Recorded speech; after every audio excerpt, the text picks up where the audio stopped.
ಶ್ರೀ ಗುರುಭ್ಯೋ ನಮಃ. ಹರಿ ಓಂ.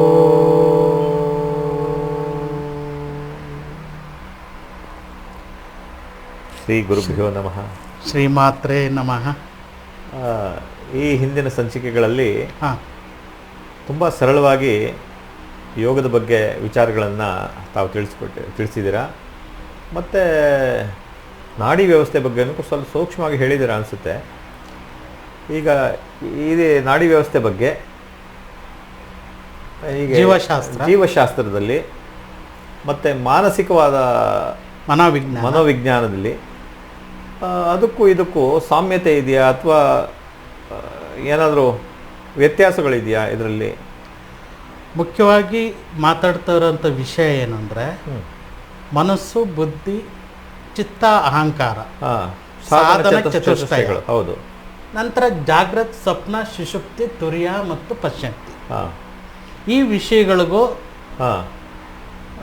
ಜೀವಶಾಸ್ತ್ರಕ್ಕೂ ನಂತರ ಮನೋವಿಜ್ಞಾನಕ್ಕೂ ಸಂಬಂಧ ಇದೆಯಾ, ಇದ್ರ ಬಗ್ಗೆ ಒಂದು ಸ್ವಲ್ಪ ಚಿಂತನೆ ಮಾಡಿ.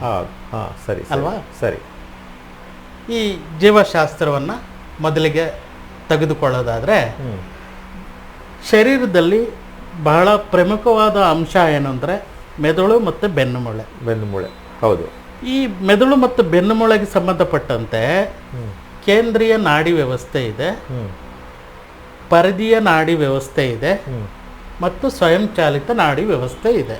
ಹೌದು. ಕೇಂದ್ರೀಯ ನಾಡಿ ವ್ಯವಸ್ಥೆಯಲ್ಲಿ ಎರಡು ಭಾಗ ಬರುತ್ತೆ.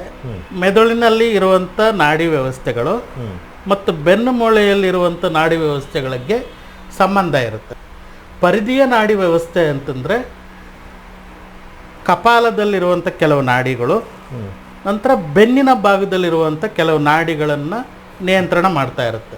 ಸ್ವಯಂಚಾಲಿತ ನಾಡಿ ವ್ಯವಸ್ಥೆ ಅಂದರೆ ಅನುಕಂಪಿತ ನಾಡಿ ವ್ಯವಸ್ಥೆ, ಅನುಕಂಪಿತ ಪರನಾಡಿ ವ್ಯವಸ್ಥೆ ಅಂತ ಇರುತ್ತೆ.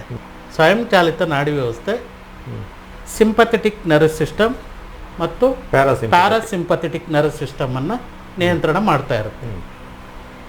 ಈ ಮೆದುಳಿನ ಭಾಗ ಅತ್ಯಂತ ಪ್ರಮುಖವಾದ ಅಂಶ ನಮ್ಮ ಶರೀರದಲ್ಲಿ. ಈ ಮೆದುಳಿನ ಒಂದು ತೂಕ ಎಷ್ಟಿರುತ್ತೆ ಅಂದರೆ 1200ರಿಂದ 1400 ಗ್ರಾಮ್ ಇರುತ್ತೆ. ಈ ಮೆದುಳಿಗೆ 3 ಪದರಗಳು, ಅದು ರಕ್ಷಣಾ ಕವಚಗಳಿರುತ್ತೆ. 3 ಪದರಗಳು ರಕ್ಷಣಾ ಕವಚ ಇರುತ್ತೆ. ಈ ಕಪಾಲಕ್ಕೂ ಮತ್ತು ಈ ಮೆದುಳಿನ ಭಾಗಕ್ಕೂ ಎರಡರ ಮಧ್ಯದಲ್ಲಿ ಮಸ್ತಿಷ್ಕ ಮೇರುದ್ರವ ಅಂತ ಇರುತ್ತೆ. ಮಸ್ತಿಷ್ಕ ಮೇರುದ್ರವ ಮೆದುಳಿಗೆ ಹಾನಿಯಾಗದೆ ಅದು ಒಂದು ಕುಶನ್ ರೀತಿಯಲ್ಲಿ ಕೆಲಸ ಮಾಡ್ತಾ ಇರುತ್ತೆ. ಅದನ್ನು ರಕ್ಷಣೆ ಮಾಡ್ತಾ ಇರುತ್ತೆ ಮೆದುಳನ್ನು. ಆ ಮೆದುಳಿನ ಭಾಗದಲ್ಲಿ ಅತ್ಯಂತ ಪ್ರಮುಖವಾದಂಥ ಅಂಶ ಅಂದರೆ ಮಸ್ತಿಷ್ಕ. ಹೆಚ್ಚು ಶೇಕಡವಾರು ತಗೊಂಡ್ರೆ ಹೆಚ್ಚಿನ ಭಾಗ ಮಸ್ತಿಷ್ಕವೇ ಇರುತ್ತೆ.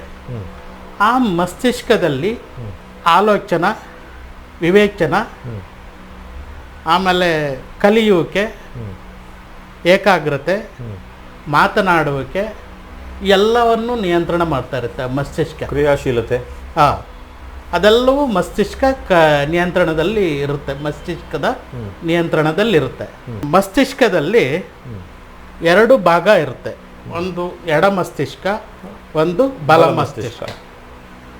ಬಲ ಮಸ್ತಿಷ್ಕ ಎಡಭಾಗದ ಶರೀರವನ್ನು ನಿಯಂತ್ರಣ ಮಾಡ್ತಾ ಇರುತ್ತೆ, ಎಡ ಮಸ್ತಿಷ್ಕ ಬಲಭಾಗದ ಶರೀರವನ್ನು ನಿಯಂತ್ರಣ ಮಾಡ್ತಾ ಇರುತ್ತೆ. ಈ ಬಲಭಾಗದ ಮಸ್ತಿಷ್ಕದಲ್ಲಿ ಸೃಜನಾತ್ಮಕತೆ, ಸಂಗೀತ, ಚಿತ್ರಕಲೆ ಇದನ್ನು ರಚಿಸುವಂಥ ಒಂದು ವಿವೇಚನಾ ಶಕ್ತಿ ಇರುತ್ತೆ ಅದ್ರ ಭಾಗದಲ್ಲಿ. ಎಡ ಮಸ್ತಿಷ್ಕದಲ್ಲಿ ವಿಚಾರಗಳು, ಚಿಂತನೆ, ಅಂಕಗಣಿತ, ವಿಶ್ಲೇಷಣೆ ಇದಕ್ಕೆ ಸಂಬಂಧಪಟ್ಟಂಥದ್ದು ಮಸ್ತಿಷ್ಕದ ಕೆಲಸ ಮಾಡುತ್ತೆ. ತರ್ಕ, ವಿಚಾರ ಹೀಗೆ. ಎಡ ಮಸ್ತಿಷ್ಕ ಅದನ್ನು ಮಾಡುತ್ತೆ. ತರ್ಕ, ವಿಚಾರ, ಆಲೋಚನೆಗಳು, ಅಂಕಗಣಿತ, ವಿಚಾರಗಳು ಈ ಥರದ್ದು. ಈ ಮಗುವಿನ ಮನಸ್ಸು ಯಾವ ರೀತಿಯಲ್ಲಿ ಇದೆ ಅಂತ ನೋಡಿಕೊಂಡು ಅದರಂತೆ ವಿದ್ಯಾಭ್ಯಾಸ ಮಾಡಿಸ್ಬೋದು. ಈಗ ಬಲಗಡೆ ಮೆದುಳಿನ ಭಾಗದಲ್ಲಿ ಜಾಸ್ತಿ ಕೆಲಸ ಮಾಡ್ತಾ ಇದೆಯಾ ಮಗುವಿನ ಮನಸ್ಸು, ಎಡಗಡೆ ಮೆದುಳು ಚೆನ್ನಾಗಿ ಕೆಲಸ ಮಾಡ್ತಾ ಅದು ಇದೆಯಾ, ಚಟುವಟಿಕೆನಲ್ಲೇ ಗೊತ್ತಾಗುತ್ತೆ ನಮಗೆ ಯಾವ ಮೆದುಳು ಕೆಲಸ ಮಾಡ್ತಾ ಇದೆ. ಕೆಲಸ ಮಾಡ್ತಾ ಇದೆ ಅಂತ. ಆಗ ಅವನು ಯಾವ ಒಂದು ವಿದ್ಯಾಭ್ಯಾಸದಲ್ಲಿ ಮುಂದಕ್ಕೆ ಹೋಗ್ಬೋದು ಅಂತ ಹೇಳ್ಬಿಟ್ಟು ಅದರಂತೆ ನಿರ್ಣಯ ಮಾಡ್ಬೋದು. ಈ ಮೆದುಳಿನ ಭಾಗದಲ್ಲಿ ಅನೇಕ ರೀತಿಯ ಕೋಶಗಳಿದ್ದಾವೆ ಅಂತ ಹೇಳ್ತಾರೆ ತಜ್ಞರು. ಒಂದೊಂದು ಕೋಶದಲ್ಲೂ ಒಂದೊಂದು ಕೋಟಿ ವಿಷಯಗಳು ಸಂಗ್ರಹ ಆಗಿರುತ್ತೆ, ಸಂಗ್ರಹಿಸುವಂತ ಶಕ್ತಿ ಇರುತ್ತೆ, ಸಂಗ್ರಹ ಇದೇ ಇರುತ್ತೆ. ಅದನ್ನ ತೆಗಿಬೇಕು ಹೊರಗಡೆ, ಅದನ್ನ ಆಚೆಗೆ ತೆಗಿಬೇಕು. ಅದನ್ನ ನಾವು ಮಾಡ್ತಾ ಇಲ್ಲ, ನಾವು ಬಳಸ್ತಾ ಇಲ್ಲ. ಮೆದುಳಿನ ಭಾಗವನ್ನು ಹೆಚ್ಚು ನಾವು ಬಳಸ್ತಾ ಇಲ್ಲ. ಜೀವಶಾಸ್ತ್ರ ವಿಷಯವನ್ನ ತಿಳ್ಕೊಂಡಿವಿ ನಾವೀಗ. ಈಗ ಮನಸ್ಸು ಅಂದ್ರೆ ಏನಂತ ತಿಳ್ಕೊಳ್ಳೋಣ. ಮನೋವಿಜ್ಞಾನ ಅನ್ನೋದು 1900ರಿಂದ ಈಚೆಗೆ ಅದು ಹೆಚ್ಚು ಬೆಳಕಿಗೆ ಬರ್ತಾ ಇದೆ. ಸಿಗ್ಮಂಡ್ ಫ್ರಾಯ್ಡ್ ಅಂತ ಹೇಳ್ಬಿಟ್ಟು 1856ರಲ್ಲಿ ಹುಡ್ತಾನೆ.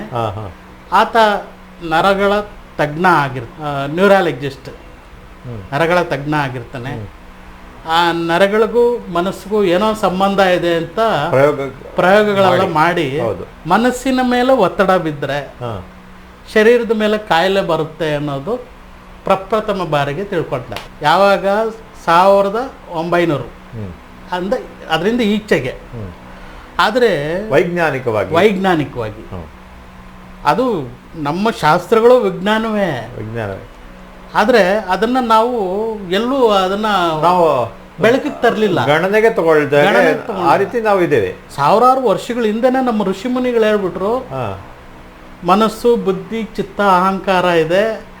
ಆ ಮನಸ್ಸಿನ ಮೇಲೆ ಬಂದಂತ ಕಾಯಿಲೆಗಳು ಶರೀರದ ಮೇಲೆ ಬರುತ್ತೆ ಅನ್ನೋದು ಪರಂಪರೆಯಿಂದ ನಮ್ಮ ಹಿರಿಯರೆಲ್ಲ ಅದನ್ನೇ ಅನುಸರಿಸ್ಕೊಂಡು ಬಂದಿದ್ದಾರೆ ಅಲ್ವಾ. ಇದು 1900 ನಂತರ ಅದಕ್ಕೆ ಒಂದು ವೈಜ್ಞಾನಿಕವಾಗಿ ಯಾರೋ ಪ್ರಯೋಗ ಮಾಡಿದ್ರಿಂದ ಅದನ್ನ ಒಪ್ಕೊಳ್ತಾ ಇದ್ದಾರೆ ಜನ. ನಮ್ಮ ಋಷಿಗಳು ಆವಾಗಲೇ ತಿಳಿಸಿದ್ರು. ಉದಾಹರಣೆಗೆ ಮೆದುಳಿನಲ್ಲಿ ಅನೇಕ ರೀತಿಯ ಕೋಶಗಳಿದ್ದಾವೆ ಅಂತ ಹೇಳ್ತಾರೆ. ಸಾವಿರಾರು ಕೋಶಗಳಿದ್ದಾವೆ. ಒಂದೊಂದು ಕೋಶದಲ್ಲಿ ಒಂದೊಂದು ಕೋಟಿ ವಿಷಯಗಳಿರುತ್ತಂತೆ. ನಾವು ಹೆಚ್ಚು ಅದನ್ನು ಬಳಕೆ ಮಾಡ್ತಾ ಇಲ್ಲ. ಆಹಾರ, ನಿದ್ರಾ, ಭಯ, ಮೈಥುನ ಇಷ್ಟಕ್ಕೆ ಸೀಮಿತವಾಗಿ ಇಟ್ಕೊಂಡಿದ್ದೀವಿ ನಮ್ಮ ಜೀವನವನ್ನು. ಅದನ್ನು ಮೆದುಳಿನ ಭಾಗದಲ್ಲಿ ಅನೇಕ ರೀತಿಯ ಕೋಶಗಳನ್ನು ನಾವು ಜಾಗೃತಗೊಳಿಸಿದ್ರೆ ಹೆಚ್ಚು ನಾವು ಇನ್ನೂ ಕ್ರಿಯಾಶೀಲವಾಗಿ ಬೆಳಿಬೋದು. ಜಾಗೃತಗೊಳಿಸ್ಲಿಕ್ಕೆ ಏನಾದರೂ ಸಾಧನ ವಿಧಾನಗಳಂದ್ರೆ ಯೋಗ ಮಾರ್ಗ ಇದೆ, ಮಂತ್ರ ಯೋಗ ಇದೆ, ಹಠಯೋಗ ಇದೆ. ಇದೆಲ್ಲ ಮಾಡ್ತಾ ಹೋದಾಗೆ ವಿಕಾಸ ಆಗುತ್ತೆ. ಈ ಮನೋವಿಜ್ಞಾನ ಅನ್ನೋದು ಮನಸ್ಸಿನ ಮೇಲೆ ಒತ್ತಡ ಬಿದ್ದರೆ ಶರೀರದ ಮೇಲೆ ಕಾಯಿಲೆ ಬರುತ್ತೆ ಅನ್ನೋದು ಸೈಕೋಸೊಮ್ಯಾಟಿಕ್ ಡಿಸೀಸಸ್. ಸೈಕೋಸೊಮ್ಯಾಟಿಕ್ ಅಥವಾ ಸೊಮ್ಯಾಟೋಸೈಕಿಕ್ ಅಂತ ಹೇಳಿದ್ರು. ದೈಹಿಕವಾಗಿ ಒತ್ತಡದಿಂದ ಮಾನಸಿಕವಾಗಿ ಖಿನ್ನತೆಗಳಾಗೋದು.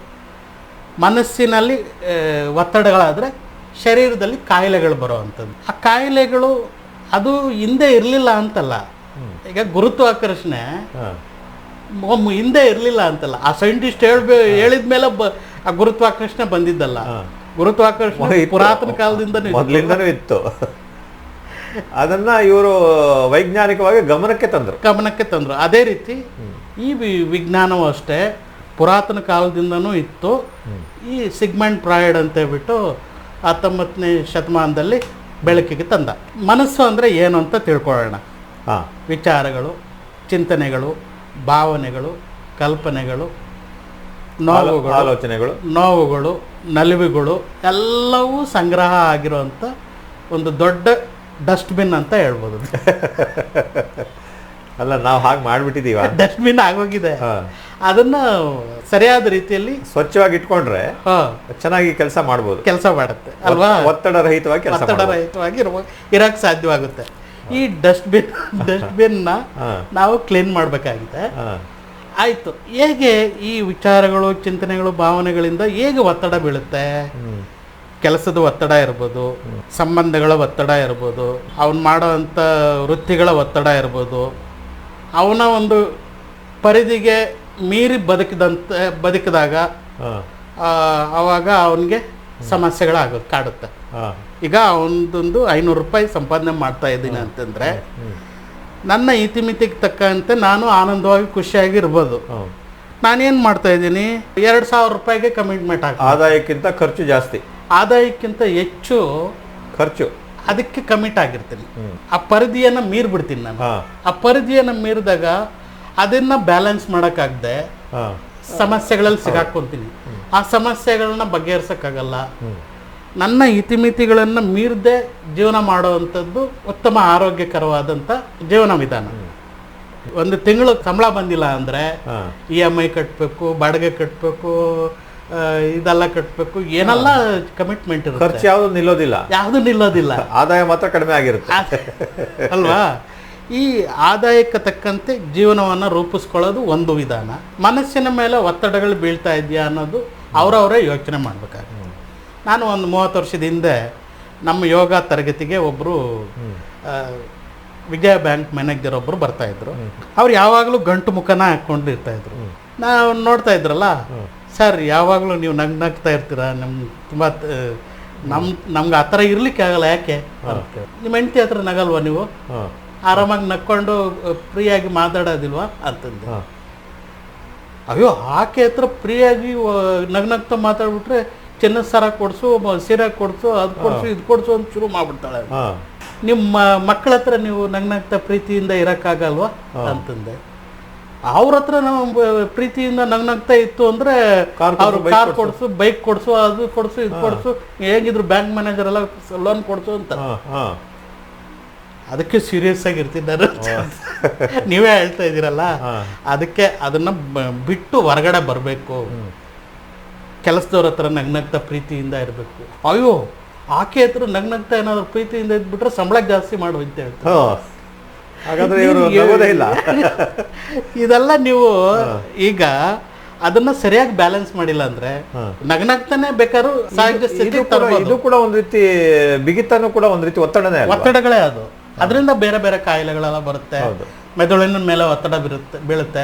ಮೆದುಳಿನಿಂದ ಎಲ್ಲಾ ನರನಾಡಿಗಳು ಕೆಲಸ ಮಾಡ್ತಾ ಇದ್ದಾವೆ, ಎಲ್ಲ ಅವಯವಗಳು ಕೆಲಸ ಮಾಡ್ತಾ ಇದೆ ಅಂದ್ರೆ ಇಲ್ಲಿ ಒತ್ತಡ ಆದರೆ ಶರೀರದಲ್ಲಿ ಒತ್ತಡ ಹಾಗಾಗಿ ಆ ಒಂದು ರೀತಿ ಸಾಮರಸ್ಯವಾಗಿ ಕೆಲಸ ಮಾಡಲಿಕ್ಕೆ ಇದು ಬಹುಮುಖ್ಯ ಕಾರಣ. ಇದು ಹೌದು, ನಾವು ಸಮಾಧಾನವಾಗಿರ್ಬೇಕು.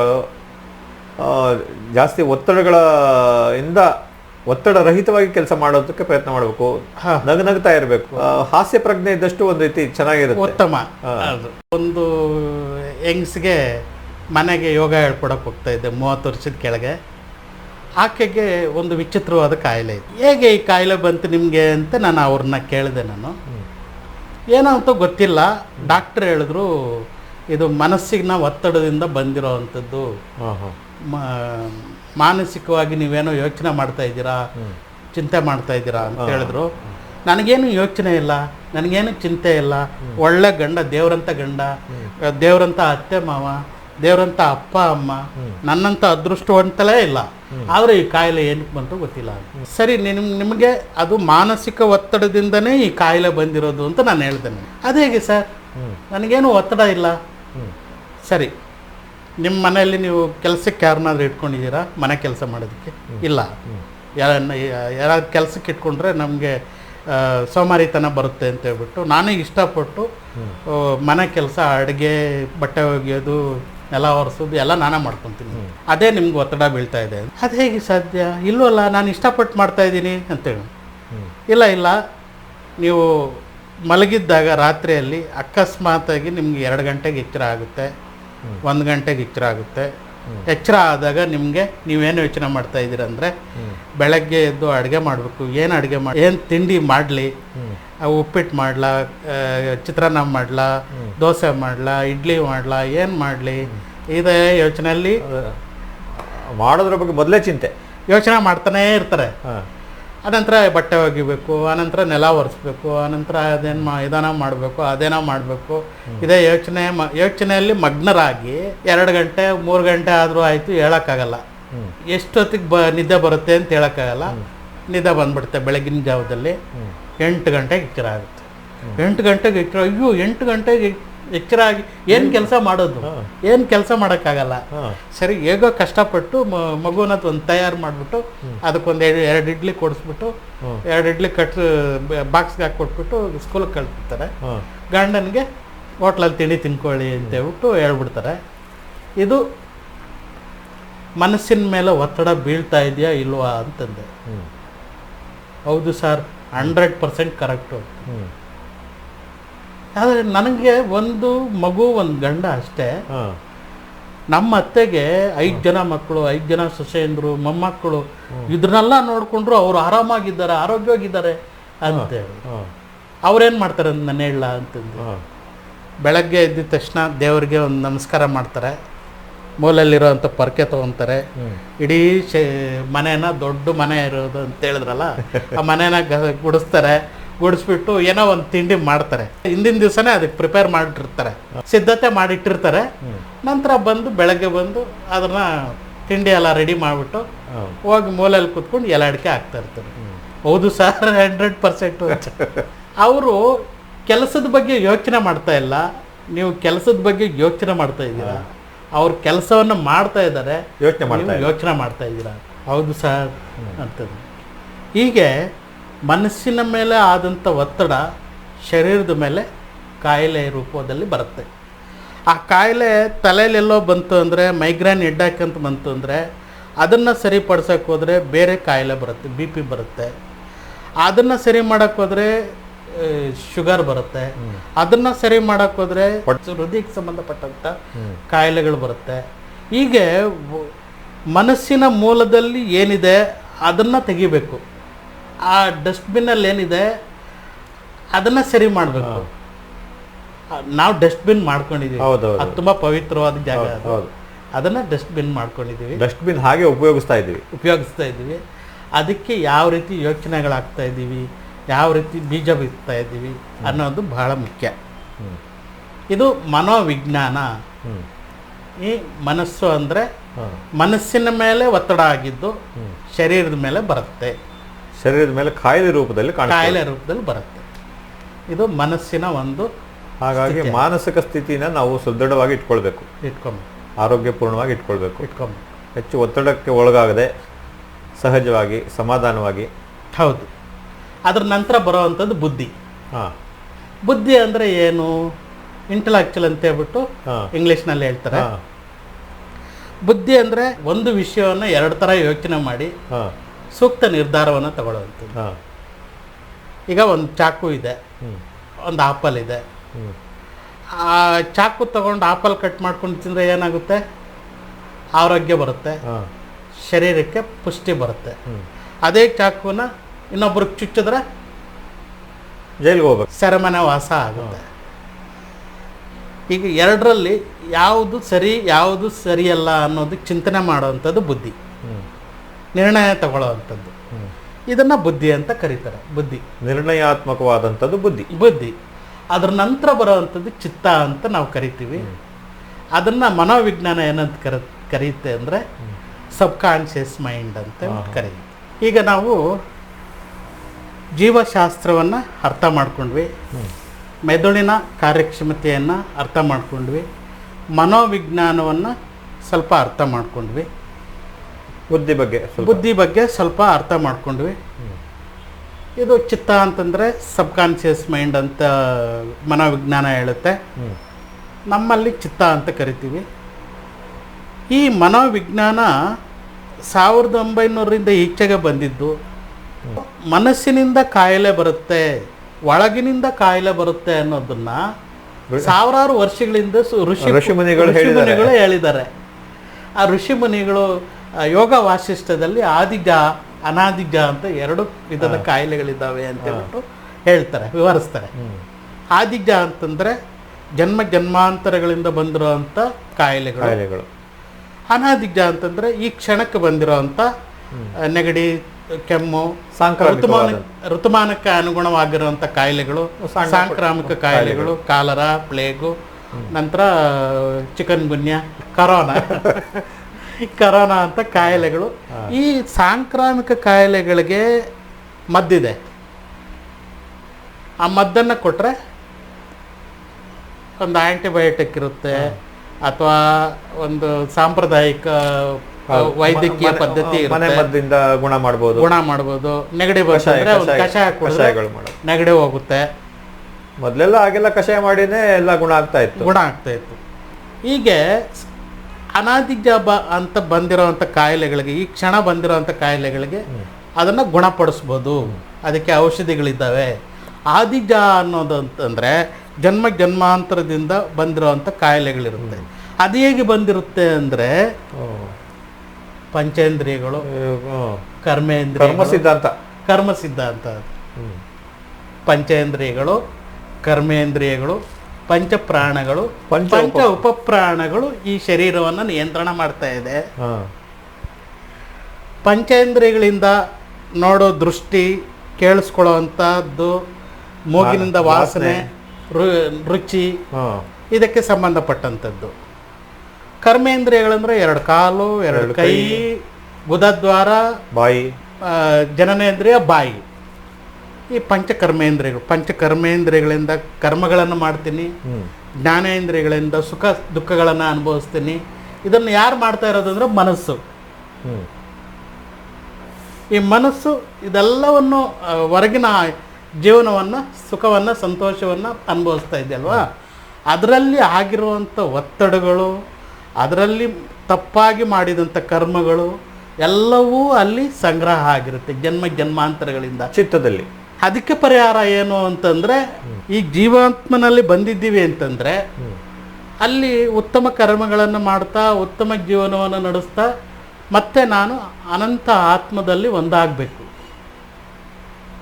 ಅದಕ್ಕೆ ಉಪನಿಷತ್ತು ಏನು ಹೇಳುತ್ತೆ, ನೀನು ಅಮೃತ ಪುತ್ರ ಅಂತ ಹೇಳುತ್ತೆ. ಅಮೃತ ಪುತ್ರ ನೀನು, ಬೇರೆ ಎಲ್ಲ ಧರ್ಮಗಳು ಪಾಪಿ ಅಂತ ಹೇಳುತ್ತೆ.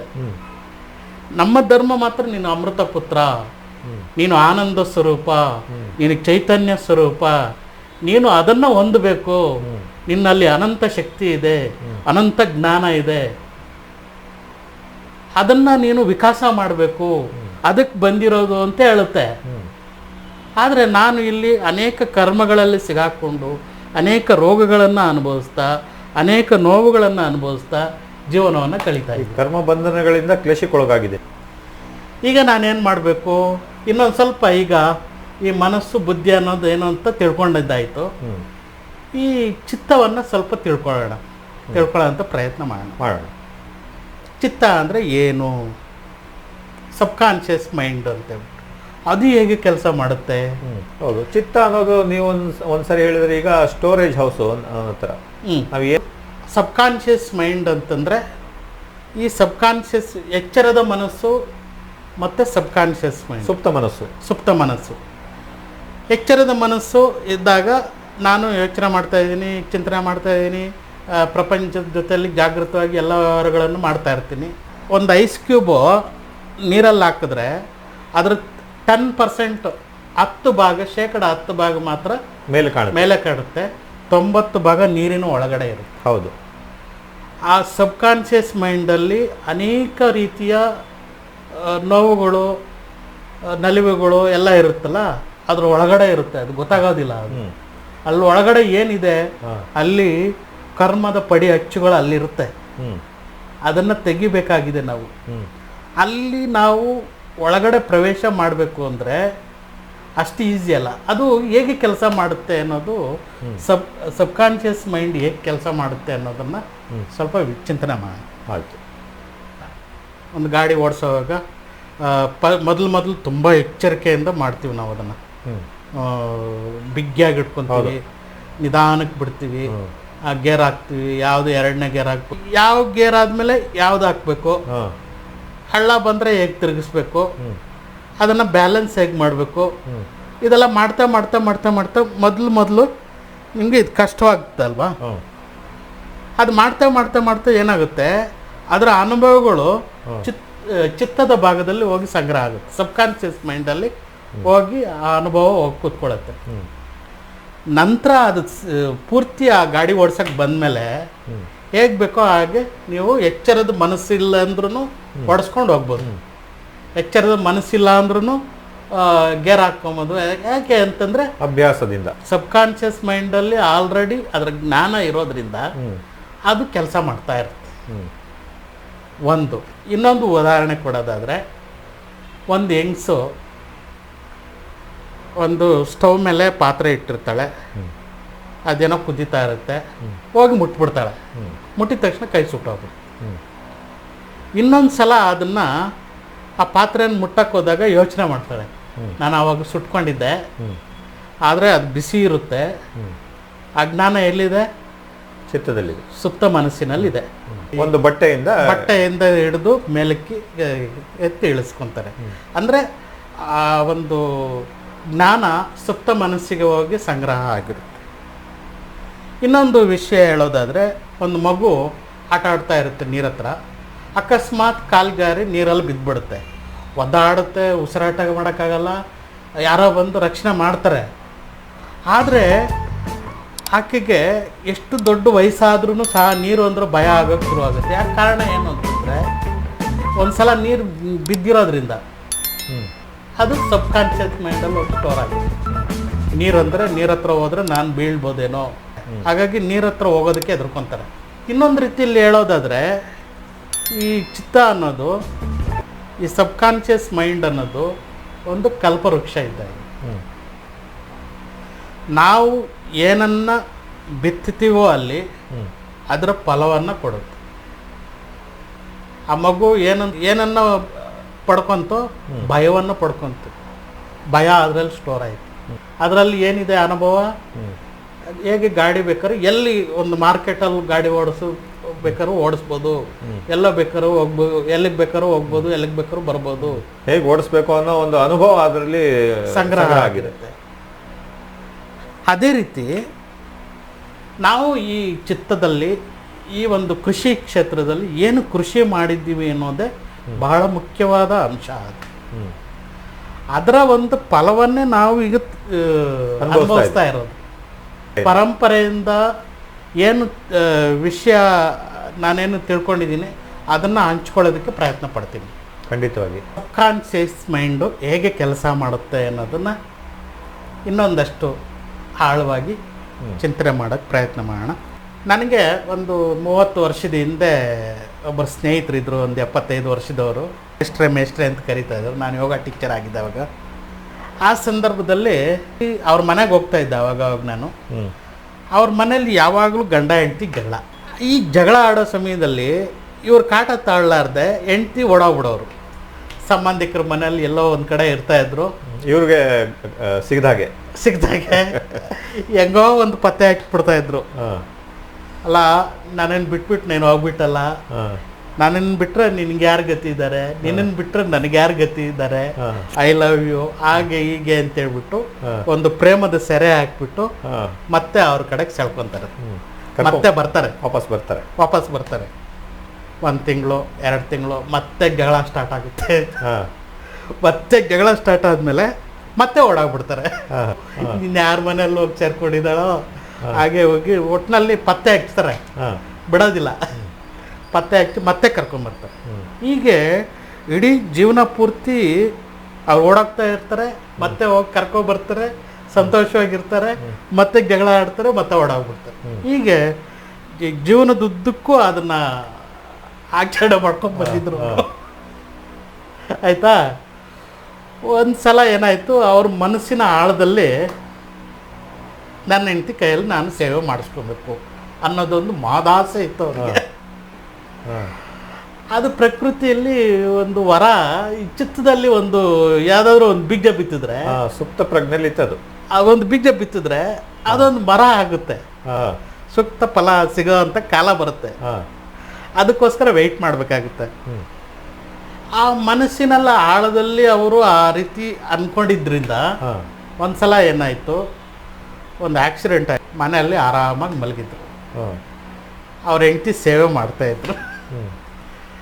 ನಾನು ಒಂದು ದಿವಸ ಅವ್ರ ಮನೆಗೆ ಹೋಗಿದ್ದೆ. ಹೋಗ್ಬಿಟ್ಟು ಬನ್ನಿ ಮೇಷ್ಟ್ರೆ ಅಂತ ಕರೆದ್ರು. ಕೂತ್ಕೊಂಡೆ. ಏನು ಸಾರ್, ಎಲ್ಲ ರೀತಿಯ ಷೋಡಶೋಪಚಾರಗಳು ನಡೀತಾ ಇದೆ. ಭಾರಿ ಖುಷಿ ಆಗ್ಬಿಟ್ರು ಅವರು. ಅಂದರೆ ಮನಸ್ಸಿನ ಆಳದಲ್ಲಿ ಅವ್ರ ಹೆಂಡತಿ ಕೈಯಲ್ಲಿ ಸೇವೆ ಮಾಡಿಸ್ಕೊಬೇಕು ಅನ್ನೋದು ಒಂದು ಆಳವಾದ ಒಂದು ಮನದಾಸೆ ಇತ್ತು. ಅದನ್ನ ಬೀಗ ಬಿತ್ತಿದ್ರು, ಅದು ಪೂರೈಸ್ತು, ಅದನ್ನ ಪೂರೈಸ್ ಈಗ ಪೂರೈಸುವಂತ ಸುಪ್ತ ಮನಸ್ಸು ಅದನ್ನ ಪೂರೈಸುತ್ತೆ. ಅದನ್ನ ನಾವು ನಮ್ಮ ಶಾಸ್ತ್ರದಲ್ಲಿ ಯೋಗ ಮಾರ್ಗದಲ್ಲಿ ಕೃಷಿ ಭೂಮಿ ಏನ್ ಬೀಜ ಬಿತ್ತು ಅದು ಫಲ. ನೆಕ್ಸ್ಟ್ ಅದೇ ರೀತಿ ಇನ್ನೊಬ್ಬರಿಗೆ ಯೋಗ ಹೇಳ್ಕೊಡಕ್ ಹೋಗ್ತಾ ಇದ್ದೆ. ಅವ್ರಿಗೆ ಪ್ಯಾರಾಲಿಸಿಸ್, ಸ್ಟ್ರೋಕ್ ಹೊಡೆದಿತ್ತು. ಆ ಸಮಯದಲ್ಲಿ ನಾನೊಂದು 150 ಪ್ರಶ್ನೆಗಳನ್ನ ಸಿದ್ಧಪಡಿಸ್ಕೊಂಡಿದ್ದೆ, ಮಾಡಿಟ್ಕೊಂಡಿದ್ದೆ. ಏನು ಕಾಯಿಲೆ ನಿಮಗೆ, ಏನು ಇಷ್ಟ ಇಲ್ಲ, ಈ ಥರದ್ದೆಲ್ಲ ಬರ್ಕೊತಾ ಇದ್ದೆ. ಅವ್ರಿಗೆ ಬಿಸಿಲು ಇಷ್ಟನಾ, ನೆರಳು ಇಷ್ಟನಾ, ಗಾಳಿ ಇಷ್ಟನಾ, ಮಳೆ ಇಷ್ಟನಾ, ಒಳ್ಳೊಳ್ಳೆ ಶೂಗಳೆಲ್ಲ ಹಾಕ್ಕೊಬೇಕಂತ ಇಷ್ಟನಾ ಅಂತ ಹೇಳ್ಬಿಟ್ಟು ಒಂದಷ್ಟು ಲಿಸ್ಟ್ ಮಾಡ್ಕೊಂಡಿದ್ದೆ. ಒಂದು ರೋಗಿ ನನ್ನ ಜೊತೆಲಿ ಸ್ಪಂದಿಸ್ತಾ ಬಂದರು. ಅವ್ರ ಮನಸ್ಸಿನಲ್ಲಿ ಏನಿತ್ತು ಅಂದರೆ, ಒಳ್ಳೆ ಬಟ್ಟೆಗಳು ಹಾಕ್ಕೊಳ್ಳೋದಕ್ಕೆ ಇಷ್ಟ ಇಲ್ಲ, ಶೂ ಹಾಕ್ಕೊಳ್ಳೋದಕ್ಕೆ ಇಷ್ಟ ಇಲ್ಲ, ಹವಾಯಿ ಚಪ್ಪಲಿ ಹಾಕ್ಕೊಬೇಕು, ಸಾಧಾರಣವಾಗಿರಬೇಕು, 10 ಜನಗಳ ಜೊತೆಯಲ್ಲಿ ಬೆರೆಯೋದಕ್ಕೆ ಇಷ್ಟ ಇಲ್ಲ, ಆನಂತರ ಯಾವುದಾದ್ರೂ ಒಂದು ಫಂಕ್ಷನ್ಗಳಿಗೆ ಹೋಗೋದಕ್ಕೆ ಇಷ್ಟ ಇಲ್ಲ. ಹೀಗೆ ಈ ಇಷ್ಟ ಇಲ್ಲ ಅನ್ನೋದೇ ಜಾಸ್ತಿ ಇತ್ತು ಅವ್ರಿಗೆ. ಅವರ ಹೆಂಡತಿಗೆ ವಿರುದ್ಧವಾದಂಥ ಮನೋಭಾವನೆ. ಅವ್ರಿಗೆ ಉತ್ತಮವಾದ ಕಾರ್ಯಕ್ರಮಗಳಿಗೆ ಹೋಗೋದಕ್ಕೆ ಇಷ್ಟ, ಇವರು ಒಳ್ಳೆ ಬಟ್ಟೆಗಳು ಹಾಕ್ಕೊಳ್ಳೋದಕ್ಕೆ ಇಷ್ಟ, ಶೂ ಹಾಕ್ಕೊಳ್ಳೋದಕ್ಕೆ ಇಷ್ಟ, ಕಾರ್ ತೊಗೊಬೇಕು ಅಂತ ಇಷ್ಟ, ಕಾರಲ್ಲಿ ಹೋಗ್ಬೇಕು ಅಂತ ಇಷ್ಟ. ಈ ರೀತಿ ಅನೇಕ ರೀತಿಯ ಪ್ರದರ್ಶನಕ್ಕೆ ಏನೆಲ್ಲ ಬೇಕೋ ಎಲ್ಲ ವ್ಯವಸ್ಥೆಗಳನ್ನ ಮಾಡ್ಕೊಂಡಿದ್ರು ಅವರು. ಅದರಂತೆ ಬದುಕ್ತಾ ಇದ್ರು. ಅವ್ರ ಬದುಕಿನ ಜೊತೆಯಲ್ಲಿ ಇವರು ಬದುಕಕ್ಕಾಗ್ತಾ ಇರಲಿಲ್ಲ, ಹೊಂದಾಣಿಕೆ ಆಗ್ತಾ ಇಲ್ಲ ಅವ್ರಿಗೆ. ಈ ಯೋಗ ಹೇಳ್ಕೊಡ್ತಾ ಏನಾಯಿತು, ಕೆಲವೊಂದು ಕ್ರಿಯೆಗಳನ್ನೆಲ್ಲ ಹೇಳ್ಕೊಡ್ತಾ ಇದ್ದೆ. ಸ್ವಲ್ಪನೇ ಚೇತರಿಕೆ ಉಂಟಾಯಿತು. ಒಂದು 15 ದಿವಸದಲ್ಲಿ ಸಾಕಷ್ಟು ಓಡಾಡೋ ಥರ ಆಯಿತು. ಈಕೆಗೆ ಖುಷಿ ಆಗೋಯ್ತು, ನಮ್ಮ ಗಂಡ ಮೊದಲಿನ ಥರ ಓಡಾಡೋಕ್ಕೆ ಶುರು ಮಾಡಿದ್ನಲ್ಲ ಅಂತೇಳಿ. ಅವರು ಆಯಿತು, ಇನ್ನೊಂದು 3-4 ದಿವಸದಲ್ಲಿ ಒಂದು ಫಂಕ್ಷನ್ ಇದೆ, ಅದಕ್ಕೆ ಹೋಗ್ಬೇಕು, ಎಲ್ಲ ರೆಡಿ ಮಾಡ್ಕೊಬೇಕು ನಾವು, ಹಾಗೆ ಹೀಗೆ ಅಂತೇಳಿದ ತಕ್ಷಣ ಅವ್ರಿಗೆ ಮತ್ತೆ ಅದೇ ಸ್ಥಿತಿ, ಕಾಲು ಎತ್ತಕ್ಕಾಗ್ತಾಯಿಲ್ಲ, ಕೈ ಎತ್ತಕ್ಕಾಗ್ತಾಯಿಲ್ಲ. ಯಾಕೆಂದರೆ ಅದು ಇಷ್ಟ ಇಲ್ಲ ಆಕೆಗೆ. ಮದುವೆ ಮುಂಜಿ ಈ ಥರ ಕಾರ್ಯಕ್ರಮಗಳಿಗೆ ಹೋಗೋದಕ್ಕೆ ಇಷ್ಟ ಅವ್ರಿಗೆ. ಅಲ್ಲೆಲ್ಲ ಹೋಗ್ಬೇಕು, ಇವ್ರನ್ನ ಪ್ರದರ್ಶನ ಮಾಡ್ಕೊಬೇಕು, ಇವ್ರಿಗಿಷ್ಟ ಇಲ್ಲ. ಇವ್ರಿಗಿಷ್ಟ ಇಲ್ಲದೆ ಇರೋದ್ರಿಂದ ಆಕೆನ ಎದುರ್ಸಕ್ಕಾಗ್ತಾ ಇಲ್ಲ. ಹಾಗಾಗಿ ಇವರು ಒಳಗಡೆ ನನಗೆ ಆಕೆ ಜೊತೆಯಲ್ಲಿ ಹೋಗದೆ ಇರೋ ಥರ ಆಗಬೇಕು, ಆಕೆಗೆ ಸ್ಪಂದಿಸದೇ ಇರೋ ಥರ ಆಗಬೇಕು. ಮನಸ್ಸಿನ ಆಳಕ್ಕೆ ಈ ಇನ್ಸ್ಟ್ರಕ್ಷನ್ ಕೊಟ್ಕೊಂಡ್ಬಿಟ್ಟಿದ್ದಾರೆ. ವಶೀಕರಣ ಆಗೋವಂಥದ್ದು, ನನ್ನ ಆಲೋಚನೆ ಜೊತೆಯಲ್ಲಿ ನಾನು ವಶವಾಗುವಂಥದ್ದು, ಆಲೋಚನೆಗೆ ವಶ ಆಗುವಂಥದ್ದು, ವಶೀಕರಣ ಆಗುವಂಥದ್ದು. ಆ ಆಲೋಚನೆಗೆ ವಶೀಕರಣ ಆದಾಗ ಅದಕ್ಕೆ ತುಂಬ ಎನರ್ಜಿ ಬಂದ್ಬಿಡುತ್ತೆ, ಅದು ಶಕ್ತಿ ಬಂದ್ಬಿಡುತ್ತೆ. ಆ ಆಲೋಚನೆ ಹೋಗಿದ ತಕ್ಷಣ ಆಲೋಚನೆಯಲ್ಲಿ ಏನಿದೆಯೋ ಅದಂತೆ ಶರೀರದ ಮೇಲೆ ತೋರಿಸ್ಕೊಳ್ಳುತ್ತೆ. ಆ ಕೃಷಿ ಭೂಮಿಯಲ್ಲಿ ಏನು ಬೀಜವನ್ನು ಆಳವಾಗಿ ಬಿತ್ತಿರ್ತೀವೋ ಅದಕ್ಕೆ ಪೋಷಣೆ ಕೊಡ್ತಾ ಇರ್ತೀವೋ ಅದೇ ಬೆಳೆಯುತ್ತೆ, ಅದರಂತೆ ಫಲ ಬೆಳೆಯುತ್ತೆ, ಫಲ ಕೊಡುತ್ತೆ. ಈ ವ್ಯಕ್ತಿಗೆ ಇದ್ದಂಥ ಆ ಆಸೆಗಳನ್ನು ಪೂರೈಸ್ತದ್ದು ಸಬ್ಕಾನ್ಷಿಯಸ್ ಮೈಂಡ್. ಈಗ ಒಳ್ಳೇದ ಕೆಟ್ಟದ್ದ ಅದು ಅವ್ರಿಗೇನು ಬೇಕಾಗಿದೆ ಅದೇ ಕೊಡುತ್ತೆ. ನಮ್ಮ ಆಸೆಗಳನ್ನು ಅದು ಈಡೇರಿಸುತ್ತೆ. ನಾವು ಯಾವುದನ್ನು ಬಿತ್ತೀವೋ ಅದರಂತೆ ಅದು ಬೆಳೆ ಕೊಡುತ್ತೆ. ಈ ಆಲೋಚನೆಗಳಿಗೆ ತುಂಬ ಶಕ್ತಿ ಇರುತ್ತೆ. ವಶೀಕರಣ ಕಲೆ ಗೊತ್ತಲ್ವ ನಿಮಗೆ? ಕೇಳ್ಪಟ್ಟಿದ್ದೀನಿ, ಆದರೆ ನಾನು ವಶೀಕರಣಕ್ಕೆ ಒಳಗಾಗಿಲ್ಲ. ನಾವು ಆಗಿರ್ತೀವಿ ಆಲ್ರೆಡಿ. ಯಾವುದೋ ಒಂದು ವಿಷಯಕ್ಕೆ ನಾವು ವಶೀಕರಣ ಆಗಿರ್ತೀವಿ. ಏನಂತಾರೆ ಅದನ್ನು ಇಂಗ್ಲೀಷ್ನಲ್ಲಿ? ಹಿಪ್ನಾಟಿಸಮ್. ಯಾವುದಾದ್ರೂ ಒಂದು ವಿಷಯವನ್ನು ಪದೇ ಸುಮಾರು ಸಲ ಹೇಳ್ಕೊತಾ ಹೋದರೆ ನಾವು ಕೆಲವೊಮ್ಮೆ ಅದೇ ಆಗ್ಬಿಡ್ತೀವಿ. ಆ ವಿಚಾರ ಎಷ್ಟು ಸದೃಢವಾಗಿದೆಯೋ ಅಷ್ಟು ಸದೃಢವಾಗಿ ನಾನು ವಶೀಕರಣಕ್ಕೆ ಒಳಗಾಗಿದ್ದಾಗ ಅದರಂತೆ ಫಲ ಸಿಗುತ್ತೆ. ಒಬ್ಬ ಆಶಾವಾದಿ, ಇನ್ನೊಬ್ಬ ನಿರಾಶಾವಾದಿ. ಆಶಾವಾದ ಹೇಗಿರುತ್ತೆ ಅಂದರೆ, ಅವನು ಒಂದು ಸುಂದರವಾದ ಗುಲಾಬಿ ಹೂವನ್ನು ನೋಡ್ತಾನೆ, ಸಂತೋಷ ಪಡ್ತಾನೆ, ಖುಷಿ ಪಡ್ತಾನೆ. ಅವನಿಗೆ ಕಷ್ಟಗಳಿದ್ರು ಕಷ್ಟಗಳ ಕಡೆ ಗಮನ ಕೊಡೋದಿಲ್ಲ. ಸಮಸ್ಯೆಗಳಿದ್ರು ಸಮಸ್ಯೆಗಳ ಕಡೆ ಗಮನ ಕೊಡೋದಿಲ್ಲ, ಅವನು ಹೂವನ್ನು ಮಾತ್ರ ನೋಡ್ತಾ ಇರ್ತಾನೆ. ಅದೇ ನಿರಾಶಾವಾದಿ, ನೀನೇನೋ ಹೂವನ್ನು ನೋಡ್ತಾ ಇದ್ದೀಯಪ್ಪ, ನಾನು ಕೆಳಗಡೆ ಮುಳ್ಳುಗಳನ್ನು ನೋಡ್ತಾ ಇದ್ದೀನಿ, ಎಷ್ಟು ಮುಳ್ಳಿದ್ದಾವೆ ನೋಡು ಅಂತ ಹೇಳ್ತಾನೆ. ನಿರಾಶಾವಾದಿ ಅಲ್ಲಿ ಹೂವು ಇದ್ರೂ ಆ ಒಂದು ಹೂವಿನ ಅನುಭವ ಆಗೋದೇ ಇಲ್ಲ, ಅವನಿಗೆ ಸುಂದರವಾದ ಅನುಭವ ಆಗೋದೇ ಇಲ್ಲ. ಅವನು ಬರೀ ಮುಳ್ಳುಗಳನ್ನು ನೋಡ್ತಾನೆ. ಮುಳ್ಳುಗಳು ನೋಡಿ ಮುಳ್ಳುಗಳಿಂದ ಆಗುವಂಥ ತೊಂದರೆಗಳು, ಅದ್ರ ಬಗ್ಗೆ ಆಲೋಚನೆಗಳು, ಈ ರೀತಿನೇ. ಆ ಮುಳ್ಳುಗಳು ಯಾವಾಗಲೂ ಕಷ್ಟವನ್ನೇ ಅನುಭವಿಸ್ತಾ ಇರ್ತಾನೆ, ಅವನು ಸುಖವನ್ನು ಪಡೋದೇ ಇಲ್ಲ. ಇವನು ಸುಂದರವಾದ ಹೂವನ್ನು ನೋಡಿದವನು ನಿಜವಾದ ಜೀವನದಲ್ಲೂ ಸಹ ಅವನು ಉತ್ತಮವಾದಂಥ ರೀತಿಯಲ್ಲಿ ಉತ್ತಮವಾದದ್ದೇ ಅವನಿಗೆ ಆಗ್ತಾ ಹೋಗುತ್ತೆ, ಅವನಿಗೆ ಕೆಟ್ಟದಾಗೋದೇ ಇಲ್ಲ. ಆಶಾವಾದಿ ಏನು ಯೋಚನೆ ಮಾಡ್ತಾನೆ, ಆ ಕಡೆ ಒಂದು ಬೆಳಕಿದೆ, ಈ ಕಡೆ ಒಂದು ಬೆಳಕಿದೆ, ಹಗಲಿದೆ, ಈ ಕಡೆ ಒಂದು ಹಗಲಿದೆ, ಮಧ್ಯದಲ್ಲಿ ಮಾತ್ರ ರಾತ್ರಿ ಇದೆ. ಅವನು ಮಲಗೆದ್ದೇಳೋ ಅಷ್ಟೊತ್ತಿಗೂ ಆಗ ಬೆಳಕು, ಮತ್ತೆ ಮಲಗೆದ್ದೇಳೋ ಅಷ್ಟೊತ್ತಿಗೆ ಬೆಳಕು ಅಲ್ವಾ? ಆ ಬೆಳಕನ್ನ ನೋಡ್ತಾನೆ ಅವನು. ಅಯ್ಯೋ ಹುಚ್ಚ, ನೀನು ತಪ್ಪಾಗಿ ತಿಳ್ಕೊಂಡಿದ್ಯಾ, 2 ರಾತ್ರಿಗಳ ಮಧ್ಯದಲ್ಲಿ ಒಂದೇ ಒಂದು ಹಗಲಿರೋದು ಅಂತ ಹೇಳ್ಬಿಟ್ಟು ಇವನು ಕತ್ತಲನ್ನು ನೋಡ್ತಾನೆ. ನಿರಾಶಾವಾದಿ ಬರೀ ಕತ್ತಲನ್ನು ನೋಡ್ತಾನೆ, ಕಷ್ಟಗಳನ್ನು ಅನುಭವಿಸ್ತಾನೆ, ನೋವುಗಳನ್ನು ಅನುಭವಿಸ್ತಾನೆ, ಪದೇ ಪದೇ ಅದಕ್ಕೆ ಅವನು ಹಿಪ್ನೋಟೈಸ್ ಆಗಿದ್ದಾನೆ. ಅದೇ ಸಂಸ್ಕಾರಕ್ಕೆ ವಶೀಕರಣ ಆಗಿದ್ದಾನೆ, ಅದೇ ಸಂಸ್ಕಾರಗಳಿಗೆ ಅವನು ಹಿಪ್ನೋಟೈಸ್ ಆಗಿದ್ದಾನೆ. ಹೌದು. ಹಾಗಾಗಿ ಅವನು ಬರೀ ಕಷ್ಟಗಳೇ ನೋವುಗಳೇ ಆಗ್ತಾ ಹೋಗುತ್ತೆ.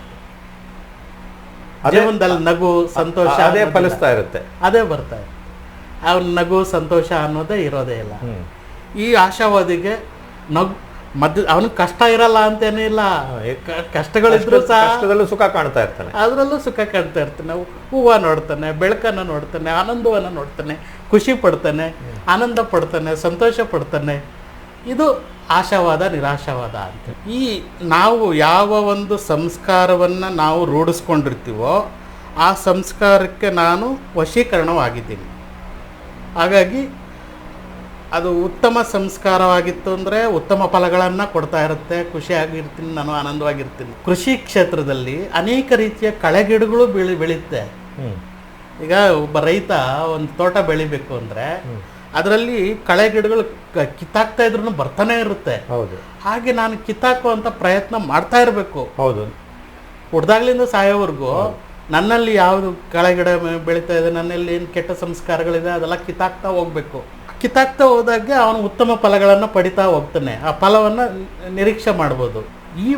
ನಾವು ಆ ಕಳೆ ಗಿಡಗಳನ್ನು ಬಿಟ್ಬಿಟ್ರೆ ಅದೇನು ಮಾಡುತ್ತೆ, ಅಲ್ಲಿ ಉತ್ತಮ ಫಲಗಳಿಗಿಂತ ಕೆಟ್ಟ ಫಲಗಳೇ ಜಾಸ್ತಿ ಬರೋಕ್ಕೆ ಶುರು ಆಗುತ್ತೆ. ಕಶ್ಯಪ ಬ್ರಹ್ಮ ಅಂತ ಪುರಾಣ ಕಾಲದಲ್ಲಿ ಬರುತ್ತಲ್ವ, ಆ ಸಮಯದಲ್ಲಿ ಕಶ್ಯಪ ಬ್ರಹ್ಮನ ಹೆಂಡತಿಗೆ ಕಾಮೋದ್ವೇಗ ಆಗುತ್ತೆ.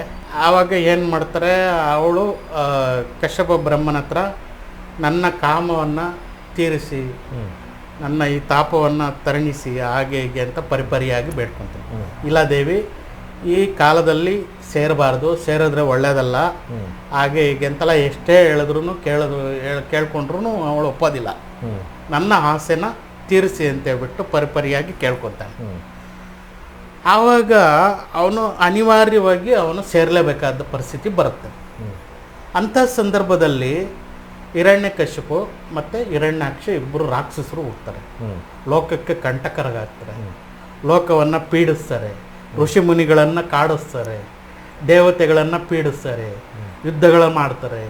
ಅವರು ಒಂದು ಕ್ಷಣವೂ ಸುಮ್ಮನೆ ಇರಲ್ಲ, ಯುದ್ಧಗಳು, ಯುದ್ಧ ಯುದ್ಧ ಯುದ್ಧ ಯುದ್ಧ ಯುದ್ಧ. ಅದೇ DNA ಇರೋ ಅಂಥ ಹಿರಣ್ಯಕಶಿಪು ಭ್ರೂಣ ಬೆಳೀತಾ ಇರಬೇಕಾದ್ರೆ ಅಕಸ್ಮಾತ್ ನಾರದರ ಕುಟೀರಕ್ಕೆ ಹೋಗ್ಬೇಕಾದ ಪರಿಸ್ಥಿತಿ ಬರುತ್ತೆ.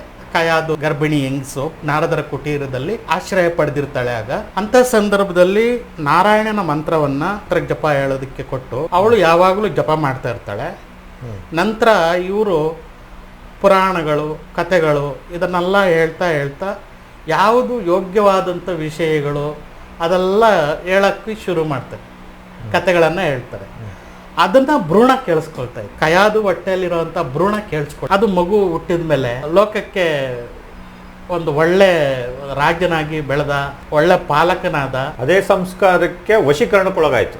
ಆ ಉತ್ತಮ ಸಂಸ್ಕಾರಗಳಿಗೆ ವಶೀಕರಣವಾದಾಗ ಅವನು ಉತ್ತಮ ರೀತಿಯಲ್ಲಿ ಬೆಳೆದ, ಉತ್ತಮ ರೀತಿಯಲ್ಲಿ ಜೀವನವನ್ನು ನಡೆಸ್ದ, ಆನಂದವಾಗಿ ಖುಷಿಯಾಗಿ ಯಾರಿಗೂ ತೊಂದರೆ ಆಗದೆ, ಯಾರಿಗೂ ಸಮಸ್ಯೆಗಳನ್ನು ಕೊಡದೆ ಸಮೃದ್ಧವಾಗಿ ಬೆಳೆದ ಅವನು. ಅದೇ ಹಿರಣ್ಯಾಕ್ಷ ಹಿರಣ್ಯಕಶಿಪು ಲೋಕವನ್ನು ಪೀಡಿಸ್ತಾ ಅವರೂ ದುಃಖವನ್ನು ಪಡ್ತಾ ಬೇರೆಯವ್ರಿಗೂ ದುಃಖವನ್ನು ಕೊಡ್ತಾ ನೋವನ್ನು ಕೊಡ್ತಾ ಮರಣವನ್ನು ಹೊಂದಿದ್ರು. ಅಮೆರಿಕ ದೇಶದಲ್ಲಿ ಆ ಸೆರೆಮನೆಯಲ್ಲಿ ಇರುವಂತ ಕೈದಿಗಳನ್ನ ಭೇಟಿಯಾದ್ರು. ಆ ಕೈದಿಗಳ ತಾಯಂದಿರನ್ನ ವಿಚಾರಣೆ ಮಾಡಿದ್ರು. ಆ ಸಮಯದಲ್ಲಿ ಆ ಮಕ್ಕಳ ಗರ್ಭವನ್ನು ಧರಿಸಿದ್ದಾಗ ಅವರು ಯಾವ ಚಿಂತನೆಯಲ್ಲಿ ಇದ್ರು? ಅವರು ಯಾರೋ ಒಬ್ರು ಕುಡಿತಾ ಇದ್ರು, ಮಾದಕ ವಸ್ತುಗಳಿಗೆ ದಾಸರಾಗಿದ್ರು, ಸಿಗರೇಟ್ ಸೇರ್ತಾ ಇದ್ರು, ಆಮೇಲೆ ಕ್ಲಬ್ಗಳಲ್ಲಿ ಕುಣಿತಾ ಇದ್ರು, ಇಸ್ಪೀಟ್ಗಳಾಡ್ತಾ ಇದ್ರು, ಏನೇನೋ ವಿಚಿತ್ರವಾದಂತ ಆ ದೇಶದಲ್ಲಿ ದುಶ್ಚಟಗಳಿಗೆ ದಾಸರಾಗಿದ್ರು ಅಂತ ಮನಸ್ಸು. ಯಾರು ಅಪರಾಧಿಗಳಾಗಿದ್ದಾರೋ ಲೋಕದ ಜನಗಳಿಗೆ ತೊಂದರೆ ಕೊಡ್ತಾ ಯಾರನ್ನೋ ಕೊಲೆ ಮಾಡಿ ಸೇರಿರ್ತಾರಲ್ಲ ಅಂತ ಮನಸ್ಥಿತಿಯನ್ನ ತಾಯಂದರು ಹೊಂದಿದ್ರು. ಹಾಗಾಗಿ ಅಂಥ ಮಕ್ಕಳು ಹುಟ್ಟಿದ್ರು. ಪ್ರಹ್ಲಾದನಿಗೆ ಸಿಕ್ಕದಂಥ ಸಂಸ್ಕಾರವನ್ನು ನಾವು ಕೊಟ್ಟರೆ ನಮ್ಮ ಜೀವನವೂ ಸುಂದರವಾಗಿರುತ್ತೆ. ನಾನು ಯಾವುದೇ ಕಂಡೀಷನಲ್ಲಿದ್ರೂ ನಮ್ಮ ಋಷಿ ಮುನಿಗಳು ಏನು ಹೇಳ್ತಾರೆ ಅಂದರೆ, ನೀನು ಯಾವಾಗ ನೀನು ಪರಿಶುದ್ಧನಾಗಬೇಕು ಅಂತ ಬಯಸುತ್ತೀಯೋ, ನೀನು ಸಮೃದ್ಧವಾಗಬೇಕು ಅಂತ ಬಯಸ್ತೀಯೋ, ಆ ಸಮಯಕ್ಕೆ ನೀನು ನಿನ್ನ ಚಿತ್ತದ ವ್ಯವಸಾಯದ ಒಂದು ಕಾರ್ಯಕ್ಷೇತ್ರ ಏನಿದೆ ಆ ಕಾರ್ಯಕ್ಷೇತ್ರದಲ್ಲಿ ನೀನು ಸರಿಯಾಗಿ ಕೃಷಿ ಮಾಡಿದ್ರೆ ನಿನ್ನ ಜೀವನವೂ ಸಮೃದ್ಧವಾಗುತ್ತೆ ಅಂತೇಳ್ಬಿಟ್ಟು ಹೇಳ್ತಾರೆ. ಅಲ್ಲಿ ಈಗ ಕಳೆ ಕೀಳುವಂಥ ಕೆಲಸ ಮಾಡಬೇಕು ಮಾಡೋಂಥ ಪ್ರಯತ್ನ ಅದು. ನಾನು ಹೊರಗೆ ಹೇಗೆ ಇರಬೇಕು, ಒಂದು ಬಿಲ್ಡಿಂಗ್ ಕಟ್ಟಬೇಕು, ಹೊರಗಡೆ ಸಮೃದ್ಧವಾಗಿ ಬೆಳಿಬೇಕು ಅಂತ ಏನು ಬಯಸ್ತಾ ಇದ್ದಾನೆ, ಅವನು ಒಳಗಡೆ ಅವನು ಬೆಳಿಬೇಕು. ಹೊರಗಡೆ ಬೆಳೀತಾ ಇದ್ದಾನೆ, ಅದೇ ರೀತಿ ಒಳಗಡೆನೂ ಬೆಳಿಬೇಕು. ಸ್ವಲ್ಪ ದೃಢವಾಗಬೇಕು. ಅದ್ರ ಜೊತೆ ಈ ಅಡೆತಡೆಗಳನ್ನ ನಿವಾರಣೆ ಮಾಡ್ಕೊಳ್ಬೇಕು. ಒಳಗಡೆ ಬೆಳಿಬೇಕು, ಒಳಗಡೆ ವಿಕಾಸ ಆಗಬೇಕು. ಹೊರಗಡೆ ಹೇಗೆ ವಿಕಾಸ ಆಗ್ತಾ ಇದ್ದಾನೋ ಹಾಗೆ ನನ್ನ ಒಳಗಡೆ ಆಂತರಿಕವಾಗಿನೂ ವಿಕಾಸ ಆಗಬೇಕು, ಸಮೃದ್ಧವಾಗಬೇಕು, ಆನಂದಮಯವಾಗಿರ್ಬೇಕು, ಖುಷಿ ಪಡಬೇಕು, ಸಂತೋಷ ಪಡಬೇಕು, ಸಮೃದ್ಧವಾಗಿರ್ಬೇಕು. ಆ ಒಂದು ಚಿತ್ತದಲ್ಲಿ ಸಬ್ಕಾನ್ಷಿಯಸ್ ಮೈಂಡು ಏನೊಂದು 10 ಭಾಗ ಐಸ್ ಕ್ಯೂಬ್ ಮೇಲೆ ಕಾಣುತ್ತೆ, 90 ಭಾಗ ಒಳಗಡೆ ಅಲ್ಲಿ ಅನೇಕ ಜನ್ಮಗಳಿಂದ ಕೂಡಿರುವಂಥ ಪಡಿ ಅಚ್ಚುಗಳ ರೂಪದಲ್ಲಿರುವಂಥ ಅನೇಕ ರೀತಿಯ ಕೋಪ ತಾಪಗಳು ಸಂಸ್ಕಾರಗಳು ಇದ್ದಾವಲ್ಲ, ಅದನ್ನೆಲ್ಲ ನಾನು ಬದಲಾಯಿಸಬೇಕಾಗಿದೆ. ಅದು ಧ್ಯಾನವೇ ದ್ವಾರ. ಅದು ಧ್ಯಾನ ಮಾಡ್ತಾ ಆ ಒಂದು ಸಂಸ್ಕಾರವನ್ನು ಬೆಳೆಸ್ಕೊಂಡಾಗ, ಈ ಧ್ಯಾನಕ್ಕೆ ಪೂರಕವಾಗಿ ಪ್ರಾಣಾಯಾಮ ಕೂಡ ಬಹಳ ಮುಖ್ಯವಾಗಿ ಅದನ್ನೆಲ್ಲ ಮಾಡ್ತಾ ಹೋಗ್ತಾ ಇದ್ದಾಗೆ ನನ್ನ ಒಂದು ಮನಸ್ಥಿತಿಯನ್ನು, ನನ್ನ ಸಬ್ಕಾನ್ಷಿಯಸ್ ಮೈಂಡಲ್ಲಿರುವಂಥ ಎಲ್ಲ ವಿಷಯಗಳನ್ನು ನಾನು ಹೊರಕ್ಕೆ ತೆಗೆದು ಅಲ್ಲಿ ಸಮೃದ್ಧ ಜೀವನವನ್ನು ನಡೆಸುವಂಥ ಅವಕಾಶ ಇದೆ. ಹಾಗೆ ಅದು ಮಾಡುವಂಥ ಕ್ರಮಗಳು ಕೆಲವೊಂದು ವಿಧಿವಿಧಾನಗಳನ್ನು ಇವಾಗ ಒಂದೊಂದೇ ಕೊಡ್ತಾ ಹೋಗ್ಬೇಕು. ಯಾವ ವಿಷಯಕ್ಕೆ ನಾನು ವಶೀಕರಣವಾಗಿದ್ದೀನಿ, ಯಾವ ವಿಷಯಕ್ಕೆ ನಾನು ಆ ವಶೀಕರಣಗೊಂಡಿರುವಂಥ ಆ ಮನಸ್ಥಿತಿ ಹೇಗಿರುತ್ತೆ, ಎಷ್ಟು ಕಠಿಣವಾಗಿರುತ್ತೆ, ಎಷ್ಟು ಸದೃಢವಾಗಿರುತ್ತೆ ಅನ್ನೋದು ಇನ್ನೊಂದು ಒಂದು ಕಥೆಯ ಮೂಲಕ ಹೇಳ್ತೀನಿ. ಇಬ್ಬರು ಪ್ರೇಮಿಗಳಿರ್ತಾರೆ. ಪ್ರೇಮಿಗಳಾಗಿರುವಂಥದ್ದು ಈ ತಂದೆ ತಾಯಿಗೆ ಇಷ್ಟ ಆಗಲ್ಲ. ತಂದೆ ಏನು ಹೇಳ್ತಾನೆ, ನೋಡು ಮಗಳೇ, ನೀನು ಪ್ರೇಮಿಸ್ತಾ ಇರೋವಂಥ ಹುಡುಗ ಅಷ್ಟು ಒಳ್ಳೆಯವನಲ್ಲ, ಅವನು ದುರಭ್ಯಾಸ ಇದೆ, ಅವನ ಜಾತಿ ಒಳ್ಳೆಯದಲ್ಲ, ಅವನ ಕುಲ ಒಳ್ಳೆಯದಲ್ಲ, ಅವನ ಸಂಸ್ಕಾರವಂತನೂ ಅಲ್ಲ.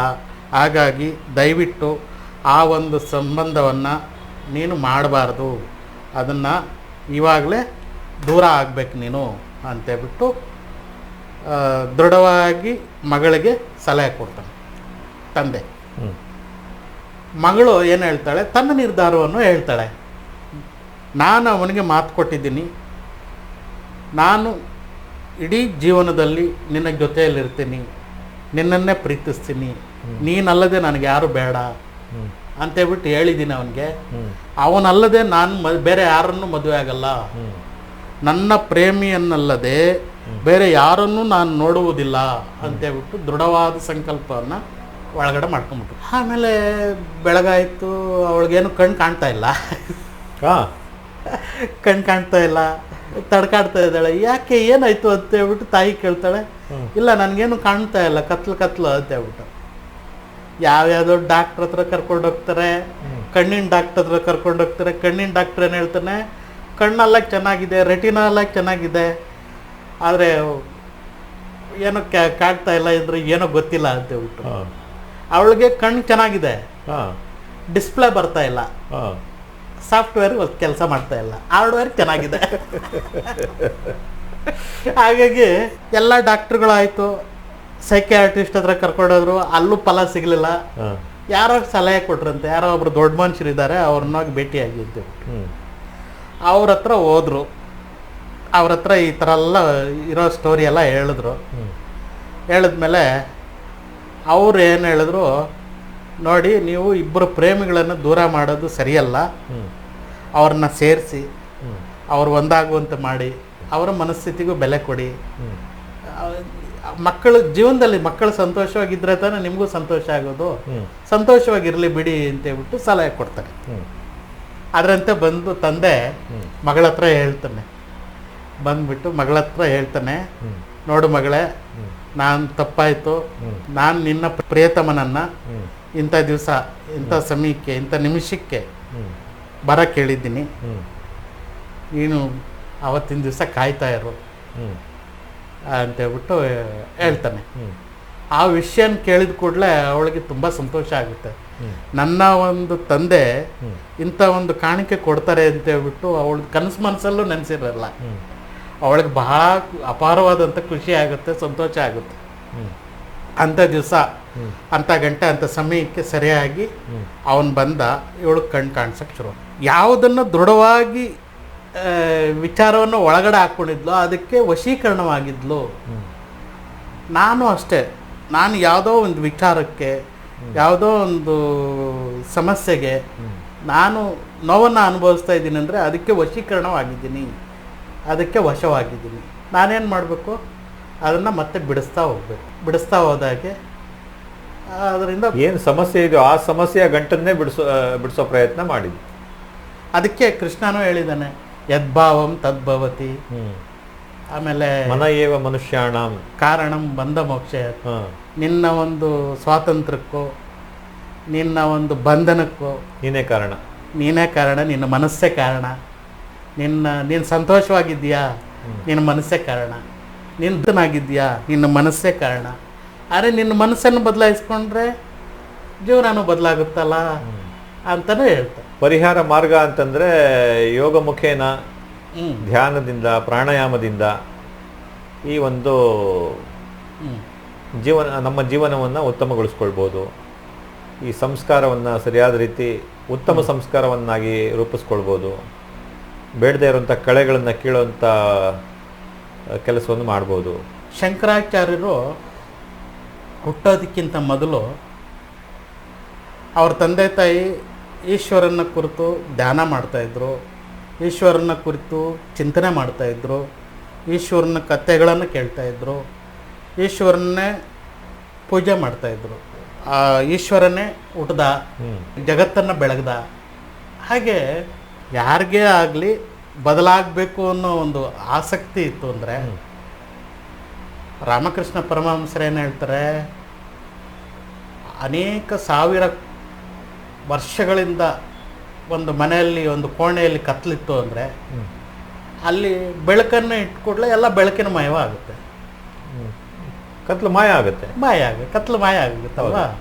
ಅದೇ ರೀತಿ ಅವನು ಬದಲಾಗಬೇಕು ಅಂತ ಬಯಸಿದ್ರೆ ಒಂದು ಬೆಳಕಿನ ಒಂದು ಕಿರಣ ಸಾಕು ಬದಲಾಗ್ಬೋದು.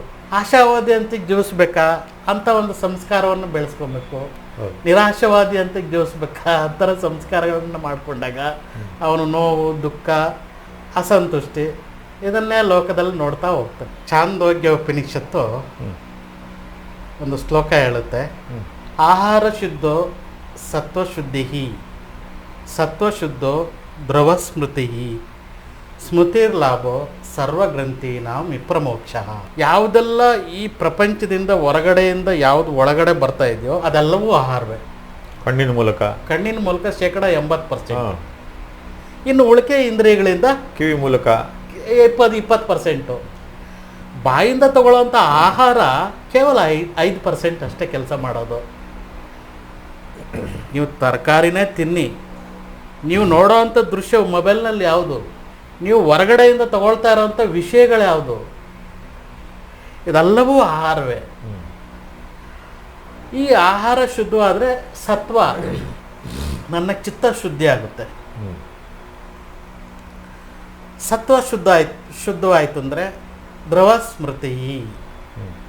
ಅಂದರೆ ಸ್ಮೃತಿ ಅಂತಂದರೆ ನೆನಪಿನ ಶಕ್ತಿ ಅಲ್ಲ, ಅದರಲ್ಲಿ ಹೇಳುವಂಥ ಸ್ಮೃತಿ ಸತ್ವ ಅನ್ನೋದಿದೆಯಲ್ಲ, ಆನಂದ ಸ್ಥಿತಿ, ಆನಂದದ ಸ್ಮರಣೆಯಲ್ಲಿ ನಿರಂತರವಾಗಿರುವಂಥದ್ದು, ಅದು ದ್ರವ ಸ್ಮೃತಿ. ಸ್ಮೃತಿರ್ಲಾಭೋ ಸರ್ವಗ್ರಂಥೀನಾಂ ವಿಪ್ರಮೋಕ್ಷ ಅಂತಂದರೆ ನನ್ನ ಅನೇಕ ಜನ್ಮಗಳಿಂದ ಕೂಡಿರುವಂಥ ಈ ಕರ್ಮದ ಗಂಟುಗಳಿದ್ದಾವಲ್ಲ, ಅದನ್ನು ಅವರು ಸರ್ವಗ್ರಂಥಿಗಳು ಅಂತ ಕರೀತಾರೆ. ಆ ಗಂಟುಗಳು ಬಿಡುಗಡೆ ಆಗ್ಬೇಕು, ಕರ್ಮ ಗಂಟುಗಳು, ಕರ್ಮ ಬಂಧನ ಆಗಬೇಕು. ಆ ಗಂಟುಗಳ ರೂಪದಲ್ಲಿ ಅನೇಕ ರೀತಿಯ ನಮ್ಮ ಮನಸ್ಸು ಕಾಣ್ತಾ ಇರೋದು 10% ಅಲ್ವಾ ಅಲ್ಲಿ ಚಿತ್ತ. ಹೌದು, 90% ಒಳಗಡೆ ಇರೋನು ಯಾರೋ ವಿದೇಶಿ ಮನಸ್ಥಿತಿ ಇರೋನು ನಮ್ಮ ದೇಶಕ್ಕೆ ಒಂದು ಸೀರಿಯಲ್ನ ತಂದ, ಸೀರಿಯಲ್ TV ಸೀರಿಯಲ್ನ ತಂದ. ಅದು ಹೇಗಿದೆ ನೋಡಿ, ನಮ್ಮ ಒಂದು ಭಾರತೀಯ ಸಂಸ್ಕೃತಿಯಲ್ಲಿ 10 ಜನ 20 ಜನ 15 ಜನ ಈ ಥರ ಒಂದು ಸಹ ಕುಟುಂಬ ಜೀವನ ನಡೆಸ್ತಾ ಇದ್ದವರು. ಈ ವಿದೇಶಿ ಮನಸ್ಥಿತಿ ಇರೋನು ಈ ಸೀರಿಯಲ್ನ ತಂದು ಗಂಡನಿಗೆ ಹೇಗೆ ಬೈಬೇಕು, ಅವನನ್ನು ಹೇಗೆ ಅವನು ನಿಷ್ಕ್ರಿಯ ಮಾಡಬೇಕು, ಹೆಂಡ್ತಿಗೆ ಹೇಗೆ ಬೈಬೇಕು, ಹೆಂಡ್ತಿನ ಹೇಗೆ ನಿಷ್ಕ್ರಿಯ ಮಾಡಬೇಕು, ಅತ್ತೆಗೆ ಹೇಗೆ ಬೈಬೇಕು, ಅತ್ತೆಗೆ ಇದು ಮಾಡಬೇಕು, ಮಾವನಿಗೆ ಹೆಂಗೆ ಬೈಬೇಕು, ಮೈದನ್ಗೆ ಹೆಂಗೆ ಬೈಬೇಕು, ಈ ಸೀರಿಯಲ್ ನೋಡ್ತಾ ಹೋದರೆ ಈಗ ಟಿ ವಿನಲ್ಲಿರೋವಂಥ ಸೀರಿಯಲ್ ಪೂರ್ತಿ ನನ್ನ ಆಂತರ್ಯದಲ್ಲಿ ಇಳೀತು. ಯಾವ ಆಹಾರ ಅದು ವಶೀಕರಣಕ್ಕೊಳಗಾಯ್ತು. 7 ಗಂಟೆ ಆಯ್ತು ಅಂದ್ರೆ ಯಾಕೆಲ್ಲ ಕೂತ್ಕೊತಾರೆ, ವಶೀಕರಣ ಆಗಿದ್ದಾರೆ. ಬೇರೆ ಏನೇ ಕಾರ್ಯಕ್ರಮ ಇದ್ರು ಬಿಟ್ಬಿಡ್ತಾರೆ, ಎಲ್ಲೂ ಹೋಗೋದಿಲ್ಲ. ಒಂದು ಇದಿದೆ, ಮದುವೆ ಇದೆ ಬಂದಿದೆ, ಸೀರಿಯಲ್ ಇದೆ ತುಂಬಾ ಇಂಪಾರ್ಟೆಂಟ್. ನನ್ನ ಗಂಡನಿಗೆ ಹೇಗೆ ಬೈಬೇಕು ಅನ್ನೋದು ಬಂತು, ನನಗೆ ಹೆಂಡ್ತಿಗೆ ಹೇಗೆ ಬೈಬೇಕು ಅಂತ ಆಚೆ ಬಂತು, ನನ್ನ ಸೊಸೆಗೆ ಹೇಗೆ ಬೈಬೇಕು, ಅತ್ತೆಗೆ ಹೇಗೆ ಬೈಬೇಕು ಎಲ್ಲ ಬರುತ್ತೆ. ಯಾವುದನ್ನು ಒಳಗಡೆ ತೊಗೊಂಡಿದ್ದಾರೋ ಅದೇ ಬರ್ಬೇಕು ತಾನೆ ವಾಚೆ, ಯಾವುದಕ್ಕೆ ವಶವಾಗಿದ್ದಾರೋ ಅದರಂತೆ ಫಲಿಸ್ಬೇಕು ತಾನೆ. ಹೌದು, ಅವ್ರು ಪ್ರತಿದಿನ ಅದನ್ನೇ ನೋಡ್ತಾ ಇದ್ರೆ ಬೇರೆ ಯಾವುದನ್ನು ಸರಿ ಮಾಡ್ಲಿಕ್ಕೆ ಸಾಧ್ಯತೆ ಕಡಿಮೆನೆ, ಸಾಧ್ಯತೆ ಇಲ್ಲ ಅಂತಾನೆ ಹೇಳ್ಬೋದು. ಆವಾಗ ಏನು, ಮನೆಯೊಂದು 3 ಬಾಗಿಲಲ್ಲ 10 ಬಾಗಿಲಾಯಿತು, ಅನೇಕ ಛಿದ್ರಗಳಾಯಿತು, ವಿಚಿತ್ರವಾಯಿತು, ಜೀವನ ಅಸ್ತವ್ಯಸ್ತವಾಯಿತು. ಈಗ ಏನು, ಒಂದು ಹೆಣ್ಣು, ಒಂದು ಗಂಡು, ಒಂದು ಮಗು, ಇಷ್ಟೇ ಸೀಮಿತವಾಯಿತು. ಅದರಲ್ಲೂ ಸಹ ಹೆಂಡತಿ ಎಲ್ಲೋ ಫಾರಿನಲ್ಲಿ, ಗಂಡ ಎಲ್ಲೋ ಇನ್ನೊಂದು ಕಡೆ, ಮಗು ಎಲ್ಲೋ ಒಂದು ಕಡೆ ಹಾಸ್ಟೆಲಲ್ಲಿ, ಇನ್ನೂ ಅಧ್ವಾನದ ಸ್ಥಿತಿ. ಅಲ್ಲಿಗೆ ಅದು ತಂದೆ ತಾಯಿ ಪ್ರೀತಿ ಇಲ್ಲ, ಅಜ್ಜ ಅಜ್ಜನ ಪ್ರೀತಿ ಇಲ್ಲ, ಯಾವುದೂ ಇಲ್ಲ, ಸಂಸ್ಕಾರ ಕೊಡೋರೇ ಇಲ್ಲ. ಅಲ್ಲಿ ಪರಿಸ್ಥಿತಿಯಲ್ಲಿ ಏನು ಸಂಸ್ಕಾರ ಸಿಗುತ್ತೋ ಅದೇ ರೂಢಿ ಆಗುತ್ತೆ. ಅದಕ್ಕೆ ಪ್ರೀ KG LKG UKG 1ನೇ ಕ್ಲಾಸು 4ನೇ ಕ್ಲಾಸಲ್ಲಿ ಯಾವ ಥರ ಒಂದು ಟೀಚರ್ ನಮ್ಗೆ ಸಿಕ್ಕಿರ್ತಾರೆ, ಆ ಟೀಚರ್ ಏನಾದರೂ ಒಂದು ಉತ್ತಮ ಸಂಸ್ಕಾರವಂತರಾಗಿದ್ದರೆ ನಮ್ಮ ಜೀವನವನ್ನು ಒಂದು ರೀತಿಯಲ್ಲಿ ಸಂಸ್ಕಾರಯುತವಾಗಿ ಬೆಳೆಯುತ್ತೆ. ಆ ಟೀಚರ್ಗೇನಾದರೂ ಇಲ್ಲ ಸಲ್ಲದ ದುರಾಭ್ಯಾಸಗಳಿದ್ದು ಅದನ್ನು ಲಾಲನೆ ಸರಿಯಾಗಿ ಮಾಡಿಲ್ಲ ಅಂದರೆ, ಪಾಠಗಳು ಸರಿಯಾಗಿ ಮಾಡಿಲ್ಲ ಅಂದರೆ ಅದರಂತೆ ಮಕ್ಕಳು ಬೆಳೆಯುತ್ತೆ. ಎಂಥ ವಿಪರ್ಯಾಸ ಅಲ್ವಾ? ಇಂಥ ಒಂದು ಸಂಸ್ಕೃತಿಯನ್ನು ಪಡೆಯುವಂಥ ಒಂದು ಅವಕಾಶನ ನಾನು ಕಳ್ಕೊಳ್ತಾ ಇದ್ದೀನಿ. ಲಕ್ಷಾಂತರ ರೂಪಾಯಿ ಖರ್ಚು ಮಾಡಿ ಮಕ್ಕಳಿಗೆ ವಿದ್ಯಾಭ್ಯಾಸ ಕೊಡಿಸ್ಲಿಕ್ಕೋಸ್ಕರ ಈ ರೀತಿ ಚಿಕ್ಕ ವಯಸ್ಸಿನಿಂದಾನೇ ಈ ರೀತಿ ಸಂಸ್ಕಾರಹೀನರನ್ನಾಗಿ ಮಾಡ್ತಾ ಇದೀವಲ್ಲ. ಹೌದು. ಸ್ವಾಮಿ ವಿವೇಕಾನಂದರು ಹುಟ್ಟೋಕ್ಕಿಂತ ಮೊದಲು ಅವ್ರ ತಂದೆ ತಾಯಿ ಈಶ್ವರನ ಪರಮ ಭಕ್ತರಾಗಿದ್ದರು, ಈಶ್ವರನ ಆರಾಧನೆ ಮಾಡ್ತಾಯಿದ್ರು. ಹೌದು. ಆನಂತರ ಆ ಮಗು ಹುಟ್ಟಿದ ಮೇಲೆ ತೊಡೆ ಮೇಲೆ ಕೂರಿಸ್ಕೊಂಡು ರಾಮಾಯಣ ಮಹಾಭಾರತ ಈ ರೀತಿ ಪುರಾಣಗಳನ್ನು ಓದ್ತಾ ಆ ಮಗುವಿಗೆ ಉತ್ತಮ ಸಂಸ್ಕಾರಗಳನ್ನು ಕೊಟ್ಟರು. ಆನಂತರ ಆ ಮಗುಗೆ ಏನು ಸಿಕ್ತು, ಕಾಲೇಜಲ್ಲಿ ಒಂದು ಒಳ್ಳೊಳ್ಳೆ ಟೀಚರ್ಗಳು ಸಿಕ್ಕಿದ್ರು, ಆಯಿತಾ. ಆ ಸಮಯದಲ್ಲಿ ದಯಾನಂದ ಸರಸ್ವತಿ ಅಂತ ಬ್ರಹ್ಮ ಸಮಾಜ ಇತ್ತು. ಆಮೇಲೆ ರಾಮಕೃಷ್ಣ ಪರಮಹಂಸರ ಸಂಪರ್ಕ ಸಿಕ್ತು. ದೇವೇಂದ್ರನಾಥ್ ಠಾಕೂರ್, ರವೀಂದ್ರನಾಥ್ ಠಾಕೂರ್ ತಂದೆ, ಅವರೆಲ್ಲ ಉತ್ತಮ ಜನ. ಅಲ್ಲಿ ಇವರೆಲ್ಲ ವಿವೇಕಾನಂದರು ಬೆಳೆದಂಥ ಸಂದರ್ಭದಲ್ಲಿ ಅಂಥ ದೊಡ್ಡ ದೊಡ್ಡ ವ್ಯಕ್ತಿಗಳು, ಅಂಥ ಒಂದು ಸುಸಂಸ್ಕೃತ ವ್ಯಕ್ತಿಗಳ ಒಂದು ಸಂಪರ್ಕ ಸಿಕ್ಕಿದ್ರಿಂದ ಆ ಒಂದು ಸಂಸ್ಕಾರವನ್ನು ರೂಢಿಸ್ಕೊಂಡು ಇನ್ನೂ ಪರಮಹಂಸರು, ಶಾರದಾದೇವಿಯವರಂತೂ ಆ ಪವಿತ್ರವಾದಂಥ ಜೀವನವನ್ನು ನಡೆಸ್ತವ್ರು ಅವರು. ಆ ದಿವ್ಯ ಮಾತಿಗೆ ಎಲ್ಲಿಂದ ಬಂತು ಅಷ್ಟು ಜ್ಞಾನ. ಆ ರಾಮಕೃಷ್ಣ ಪರಮಹಂಸರು ಅಷ್ಟೇ, ಅವ್ರಿಗೆ ಎಲ್ಲಿಂದ ಬಂತು ಆ ದಿವ್ಯ ಜ್ಞಾನ. ಆ ಜ್ಞಾನವೆಲ್ಲ ಆ ವಿವೇಕಾನಂದರಿಗೆ ದಾರೆ ಎರೆದ್ರು, ಇಡೀ ಜಗತ್ತನ್ನು ಬೆಳಗಿದ್ರು. ಆ ಒಂದು ದಿವ್ಯವಾದಂಥ ಒಂದು ತೇಜಸ್ವಿ ರೂಪಿಯಾದಂಥ ವಿವೇಕಾನಂದರು ನಮ್ಮ ಸಂಸ್ಕೃತಿಯನ್ನು ದೇಶ ವಿದೇಶಗಳಿಗೆ ಪ್ರಚಾರ ಮಾಡಿದ್ರು, ಸುಸಂಸ್ಕೃತರನ್ನಾಗಿ ಮಾಡಿದ್ರು. ಅಂಥ ಒಂದು ಪುಣ್ಯ ಪುರುಷರ ಜೀವನ ಧಾರೆಗಳನ್ನು ಅಭ್ಯಾಸ ಮಾಡಬೇಕು. ರಮಣ ಮಹರ್ಷಿಗಳಿರ್ಬೋದು, ವಿವೇಕಾನಂದರು ಸ್ವಾಮಿ ರಾಮತೀರ್ಥರು ಇರ್ಬೋದು, ಸ್ವಾಮಿ ರಾಮ ಇರ್ಬೋದು, ಎಂಥ ದಿವ್ಯ ಪುರುಷರು ನಮ್ಮಲ್ಲಿ ಹುಟ್ಟು ಹೋಗಿದ್ದಾರೆ. ಅಂಥವರ ಒಂದು ಜೀವನ ಚರಿತ್ರೆಗಳನ್ನು ಓದಬೇಕು, ಅವರಂತೆ ಬೆಳಿಬೇಕು. ಆಗ ಜೀವನ ಬದಲಾಗುತ್ತೆ.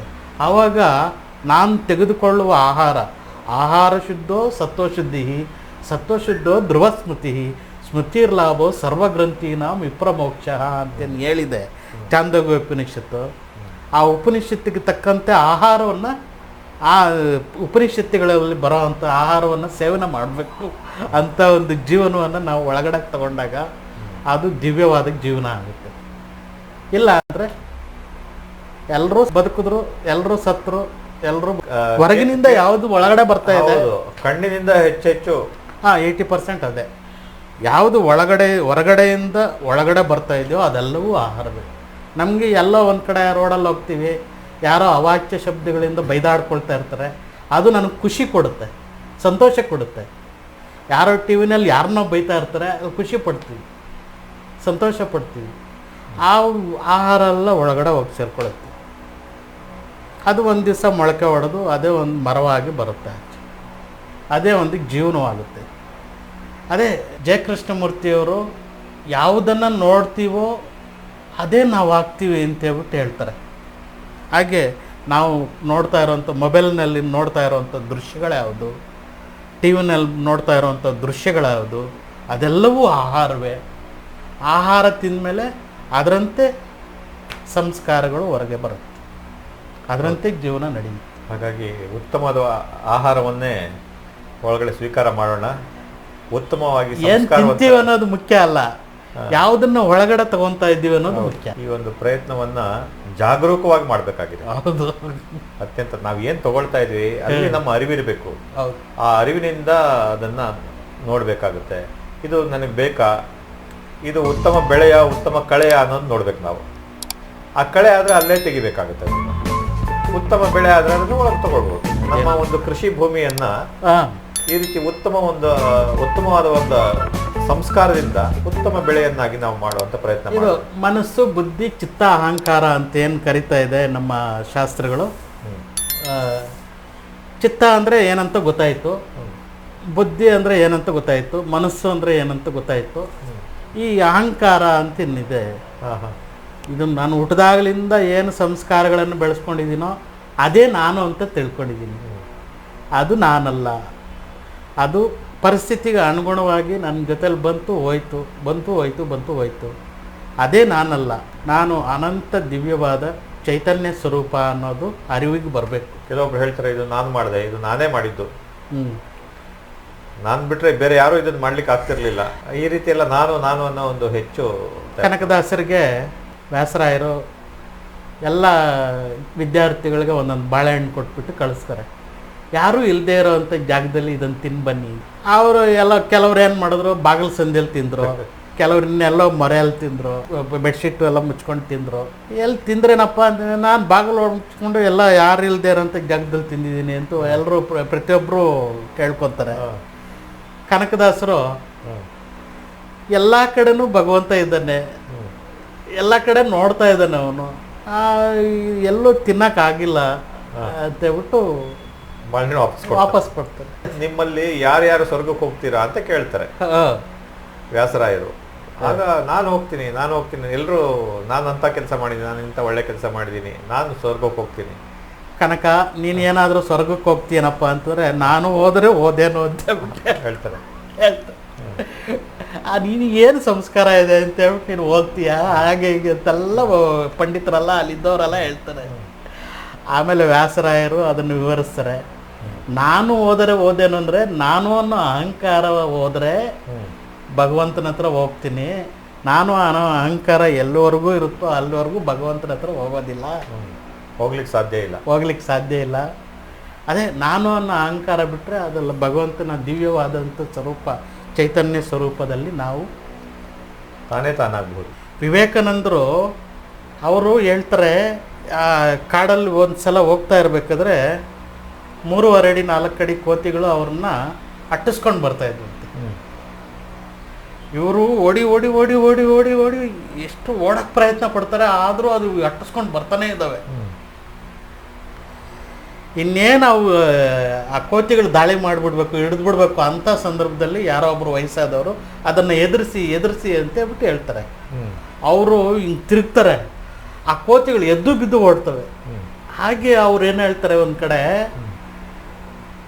ಹೇಗೆ ನೀವು ಕಷ್ಟಗಳನ್ನು ನೀವು ಎದುರಿಸೋಕ್ಕೆ ಶುರು ಮಾಡ್ತೀರೋ ಆ ಕಷ್ಟಗಳೆಲ್ಲ ಅದ್ರಾಗೆ ಓಡೋಗ್ಬಿಡ್ತವೆ. ಯಾವಾಗ ನೀವು ಓಡೋಗ್ಬೇಕಂತ ಶುರು ಮಾಡ್ತೀರೋ ಅದು ಅಟ್ಟಿಸ್ಕೊಂಡು ಬರ್ತಾನೆ ಇರ್ತವೆ. ನೀವು ಎಲ್ಲೂ ನಿಲ್ಲಕ್ಕಾಗಲ್ಲ, ನಿಮ್ಮನ್ನು ದಾಳಿ ಮಾಡ್ತವೆ, ನಿಮ್ಗೆ ಎಲ್ಲ ರೀತಿಯಲ್ಲೂ ದಾಳಿಗೆ ಒಳಗಾಗ್ತೀವಿ, ನೋವನ್ನು ಅನುಭವಿಸ್ತೀವಿ. ಎದುರಿಸಿ ನಿಲ್ಲಬೇಕು. ಅದೇ ಆಶಾವಾದಿ ಅಂತೆ, ಅವ್ನಿಗೆ ಮುಳ್ಳು ಚುಚ್ಚಿದ್ರು ಅವನ ಕಡೆ ಅದ್ರ ಕಡೆ ಗಮನ ಇಲ್ವಲ್ಲ ಅವನಿಗೆ. ವ್ಯಾಸರು ಹೇಳಿದಾರಲ್ಲ, ಈಸಬೇಕು ಇದ್ದು ಜಯಿಸಬೇಕು. ಆಶಾವಾದಿ ಅಂತ ಚಿಂತಿಸಬೇಕು. ಅವನು ಹೂವನ್ನು ನೋಡಬೇಕು, ಕೆಳಗಡೆ ಇರೋ ಮುಳ್ಳನ್ನು ನೋಡ್ತಾನೆ, ಮುಳ್ಳನ್ನ ನೋವನ್ನು ಅನುಭವಿಸ್ತಾನೆ. ಮುಳ್ಳಿನ ಬಗ್ಗೆ ಎಚ್ಚರಿಕೆಯಿಂದ ಇರಬೇಕು. ಯಾರನ್ನಾದ್ರೂ ನೀವು ಕೇಳಿ, ಅಲ್ಲ ಮುಳ್ಳಿನ ಬಗ್ಗೆ ಎಚ್ಚರಿಕೆಯಿಂದ ಇರಬೇಕು, ಹೂವಿನ ಸೌಂದರ್ಯವನ್ನು ಆನಂದಿಸ್ಬೇಕು. ಹೌದು, ಯಾರನ್ನೇ ಹೋಗಿ ಕೇಳಿ ನೋಡಿ ನೀವು, ನನ್ನಷ್ಟು ಕಷ್ಟಪಟ್ಟವ್ರು ಈ ಜಗತ್ತಲ್ಲಿ ಯಾರೂ ಇಲ್ಲ ಅಂತಾನೆ ಹೇಳೋದು. ಹೌದು, ಎಲ್ಲ ಅವ್ರ ಮುಗಿದ ನೆರಕೆ ಹೇಳೋದು. ಹೌದು, ಅವ್ರಿಗೆ ಜೀವನದಲ್ಲಿ ಏನ್ ಅನುಭವ ಆಗಿದೆಯೋ ಬರೀ ಕಷ್ಟವನ್ನೇ ನೋಡ್ತಾ ಇದೆಯಪ್ಪ, ಮುಳ್ಳನ್ನೇ ನೋಡ್ತಾ ಇದೆಯಾ, ಅದಕ್ಕೆ ಕಷ್ಟ ಆಗ್ತಾ ಇದೆ. ಹೌದು, ನೀನು ಹೂವನ್ನ ನೋಡೇ ಇಲ್ಲ. ಅಲ್ಲ, ನಿಮಗ್ ಬಂದ ಕಷ್ಟ ನನಗೆ ಬರ್ಬೇಕು ಅನ್ನೋದೇನಿಲ್ವಲ್ಲ. ಅದೇ ಈಗ ಅವನು ಆ ವ್ಯಕ್ತಿ ಮುಳ್ಳನ್ನೇ ನೋಡ್ದ, ನೋವನ್ನೇ ಪಟ್ಟ ಅವನು. ಈಗ ಸತ್ಯ ಹರಿಶ್ಚಂದ್ರ ಅವನಿಗೆ ಶನಿ ಸಾಡೆ ಸಾತಿ ಅಂತ ಒಂದು 3-4 ತಿಂಗಳೇನೋ ಬಂತು. ರಾಜ್ಯವನ್ನು ಕೊಟ್ಟ, ಹೆಂಡತಿನ ಕೊಟ್ಟ, ಎಲ್ಲ ಕೊಟ್ಟು ಅವನು ಸ್ಮಶಾನದಲ್ಲಿ ದಿವಸ ಅಂತ ಒಂದು ಪರಿಸ್ಥಿತಿ ಬಂತು. ಒಂದು ವರ್ಷ ಕಷ್ಟಪಟ್ಟಿರ್ಬೋದಾ, 2 ವರ್ಷ ಕಷ್ಟಪಟ್ಟಿರ್ಬೋದಾ. ಅವನು 100 ವರ್ಷ ಬದುಕಿದ್ದ ಅಂದರೆ 2 ವರ್ಷ ಕಷ್ಟಪಟ್ಟಿದ್ದಾನೆ.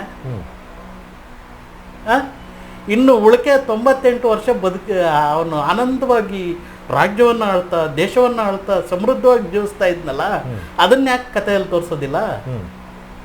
ಬರೀ ನೋವನ್ನ ಯಾಕೆ ತೋರಿಸೋದು? ಕೊನೆಯದಾಗಿ ಒಂದು ಜಾಗ್ರತ್, ಸ್ವಪ್ನ, ಸುಷುಪ್ತಿ, ತುರ್ಯ ಮತ್ತು ಪಶ್ಯಂತಿ ಅಂತ ಬಿಟ್ಟು ಹೇಳ್ತೀವಿ ನಾವು. ನಾನು ಆಳವಾದ ನಿದ್ರೆ ಮಾಡಿದೆ ಅಂತ ಹೇಳ್ಬಿಟ್ಟು ಹೇಳ್ತಾನೆ. ಒಂದು ಕನಸನ್ನು ಕಂಡೆ ಅಂತ ಹೇಳ್ತಾನೆ. ಕನಸಿನಲ್ಲೂ ಆಳವಾದ ನಿದ್ರೆಯಲ್ಲೂ ಎಚ್ಚರದಲ್ಲೂ ನೋಡೋ ಅಂತ ಒಂದು ಸ್ಥಿತಿ ಅನ್ನೋದಿದೆ. ಅದಕ್ಕೆ ತುರ್ಯ ಅಂತ ಹೆಸರು, ದ್ರಷ್ಟ ಅಂತ. ಅನಂತ ಪ್ರಜ್ಞೆ ಅದು ಅನಂತರ ಪಶ್ಯಂತಿ ಪರಾ ಪ್ರಕೃತಿ ಚಿತಿರೂಪ ಪಶ್ಯಂತಿ ಪರದೇವತಾ ಅಂತ ಲಲಿತಾ ಸಹಸ್ರನಾಮದಲ್ಲಿ ಹೇಳುತ್ತೆ. ಎಲ್ಲ ದೇವತೆಗಳಲ್ಲೂ ಎಲ್ಲ ಜೀವರಾಶಿಗಳಲ್ಲೂ ಹರಿದು ಬರ್ತಾ ಇರುವಂಥ ಆ ಪ್ರಾಣಶಕ್ತಿ ಏನಿದೆ ಅದೇ ಅದು ಪಶ್ಯಂತಿ. ಆ ಆನಂದದ ಸ್ಥಿತಿ ಆ ಪ್ರಾಣಶಕ್ತಿಯ ಎಲ್ಲ ಕಡೆ ಇದೆ. ಅದು ಆ ಎಲ್ಲ ಕಡೆ ಇರುವಂಥ ಭಗವಂತನ ಸ್ವರೂಪ ಏನು ಇದೆ ಅದು ನನ್ನ ನಿಜ ಸ್ವರೂಪ. ಆ ನಿಜ ಸ್ವರೂಪದೆಡೆಗೆ ಅವನು ಹೋಗ್ತಾ ಇದ್ದ ಹಾಗೆ ಇದೆಲ್ಲ ಈ ಸಮಸ್ಯೆಗಳೆಲ್ಲ ಬಿಡಿಸ್ಕೊಂಡು ಹೋಗ್ತಾ ಇರ್ತಾನೆ. ಅದೇ ಆ ಗ್ರಂಥಿಗಳೆಲ್ಲ ಬಿಡಿಸ್ಕೊಳ್ತಾ ಅವನು ಗಂಟುಗಳೆಲ್ಲ ಗಂಟು ಅಲ್ಲಿ ವಿಪ್ರ ಮೋಕ್ಷವನ್ನು ಪಡಿತಾನೆ. ಮೋಕ್ಷ ಅಂತಂದ್ರೆ ಸಾವು ಅಲ್ಲ. ತುಂಬ ಜನ ಮೋಕ್ಷ ಅಂತಂದ್ರೆ ಸಾವನ್ನು ಸತ್ತೋಗೋದು ಅಂತ ಹೇಳ್ತಾರೆ. ಆನಂದದ ಸ್ಥಿತಿಯನ್ನು ನನ್ನ ನಿಜ ಸ್ವರೂಪವನ್ನು ನಾನು ನೋಡೋ ಅಂಥದ್ದೇ ಅದು ಪಶ್ಯಂತಿ. ಆ ಪಶ್ಯಂತಿ ಸ್ಥಿತಿಯಲ್ಲಿ ಆ ಇಡೀ ಜಗತ್ತನ್ನು ನೋಡ್ತಾ ಇರೋವಂಥ ಒಂದು ಆ ದಿವ್ಯವಾದ ಅಂತ ಇದಿದೆ ಏನಿದೆ ದ್ರಷ್ಟ, ಆ ಅರಿವು, ಆ ಪ್ರಜ್ಞೆ, ಆ ಆನಂದ ಸ್ವರೂಪ ಅದು ನಾನು. ಆ ಆನಂದದಲ್ಲಿ ಲಯವಾಗಬೇಕು. ಅದಕ್ಕೆ ಸಾಧನೆ ಮಾಡಬೇಕು, ಧ್ಯಾನ ಮಾಡಬೇಕು, ಜಪ ಮಾಡಬೇಕು. ನಂತರ ಕರ್ಮಯೋಗ ಅಂತ ಕರೀತಾರೆ. ಅದರಲ್ಲಿ ತಂದೆ ತಾಯಿಗಳನ್ನು ನೋಡ್ಕೊಳ್ಳೋ ಅಂಥ ಒಂದು ಇದು, ಯಾರಿಗೆ ಆಹಾರದ ಕೊರತೆ ಇದೆ ಅವ್ರಿಗೆ ಆಹಾರವನ್ನು ಒದಗಿಸ್ಕೊಡೋ ಅಂಥದ್ದು, ಯಾರಿಗೆ ಒಂದು ಬೆಡ್ಶೀಟು ಮಾತ್ರೆನೋ ಔಷಧಿಗಿರಲ್ಲ ಔಷಧಿ ಕೊಡಿಸೋವಂಥ ಪ್ರಯತ್ನ ಮಾಡುವಂಥದ್ದು, ಇದೆಲ್ಲ ಮಾಡ್ತಾ ಹೋದರೆ ಉತ್ತಮ ಸಂಸ್ಕಾರಗಳು ಬೆಳೀತಾ ಹೋಗ್ತವೆ. ದಿವ್ಯವಾದ ಒಂದು ಆನಂದದ ಸ್ಥಿತಿಯಲ್ಲಿ ನಾವು ಪ್ರತಿಷ್ಠಾಪಿತವಾಗ್ತೀವಿ. ಅಂಥ ಒಂದು ದಿವ್ಯವಾದ ಜೀವನವನ್ನು ನಾವು ಎಲ್ಲರೂ ಪಡಿಬೇಕು. ಖಂಡಿತವಾಗಿ ಎಲ್ರಿಗೂ ಆ ಒಂದು ಪರಿಸ್ಥಿತಿ ಸಿಗಲಿ ಅಂತ ಆಶಿಸ್ತಾ ಇಂದಿನ ಒಂದು ಕಾರ್ಯಕ್ರಮವನ್ನು ಮುಗಿಸೋಣ. ಧನ್ಯವಾದಗಳು. ನಮಸ್ಕಾರ.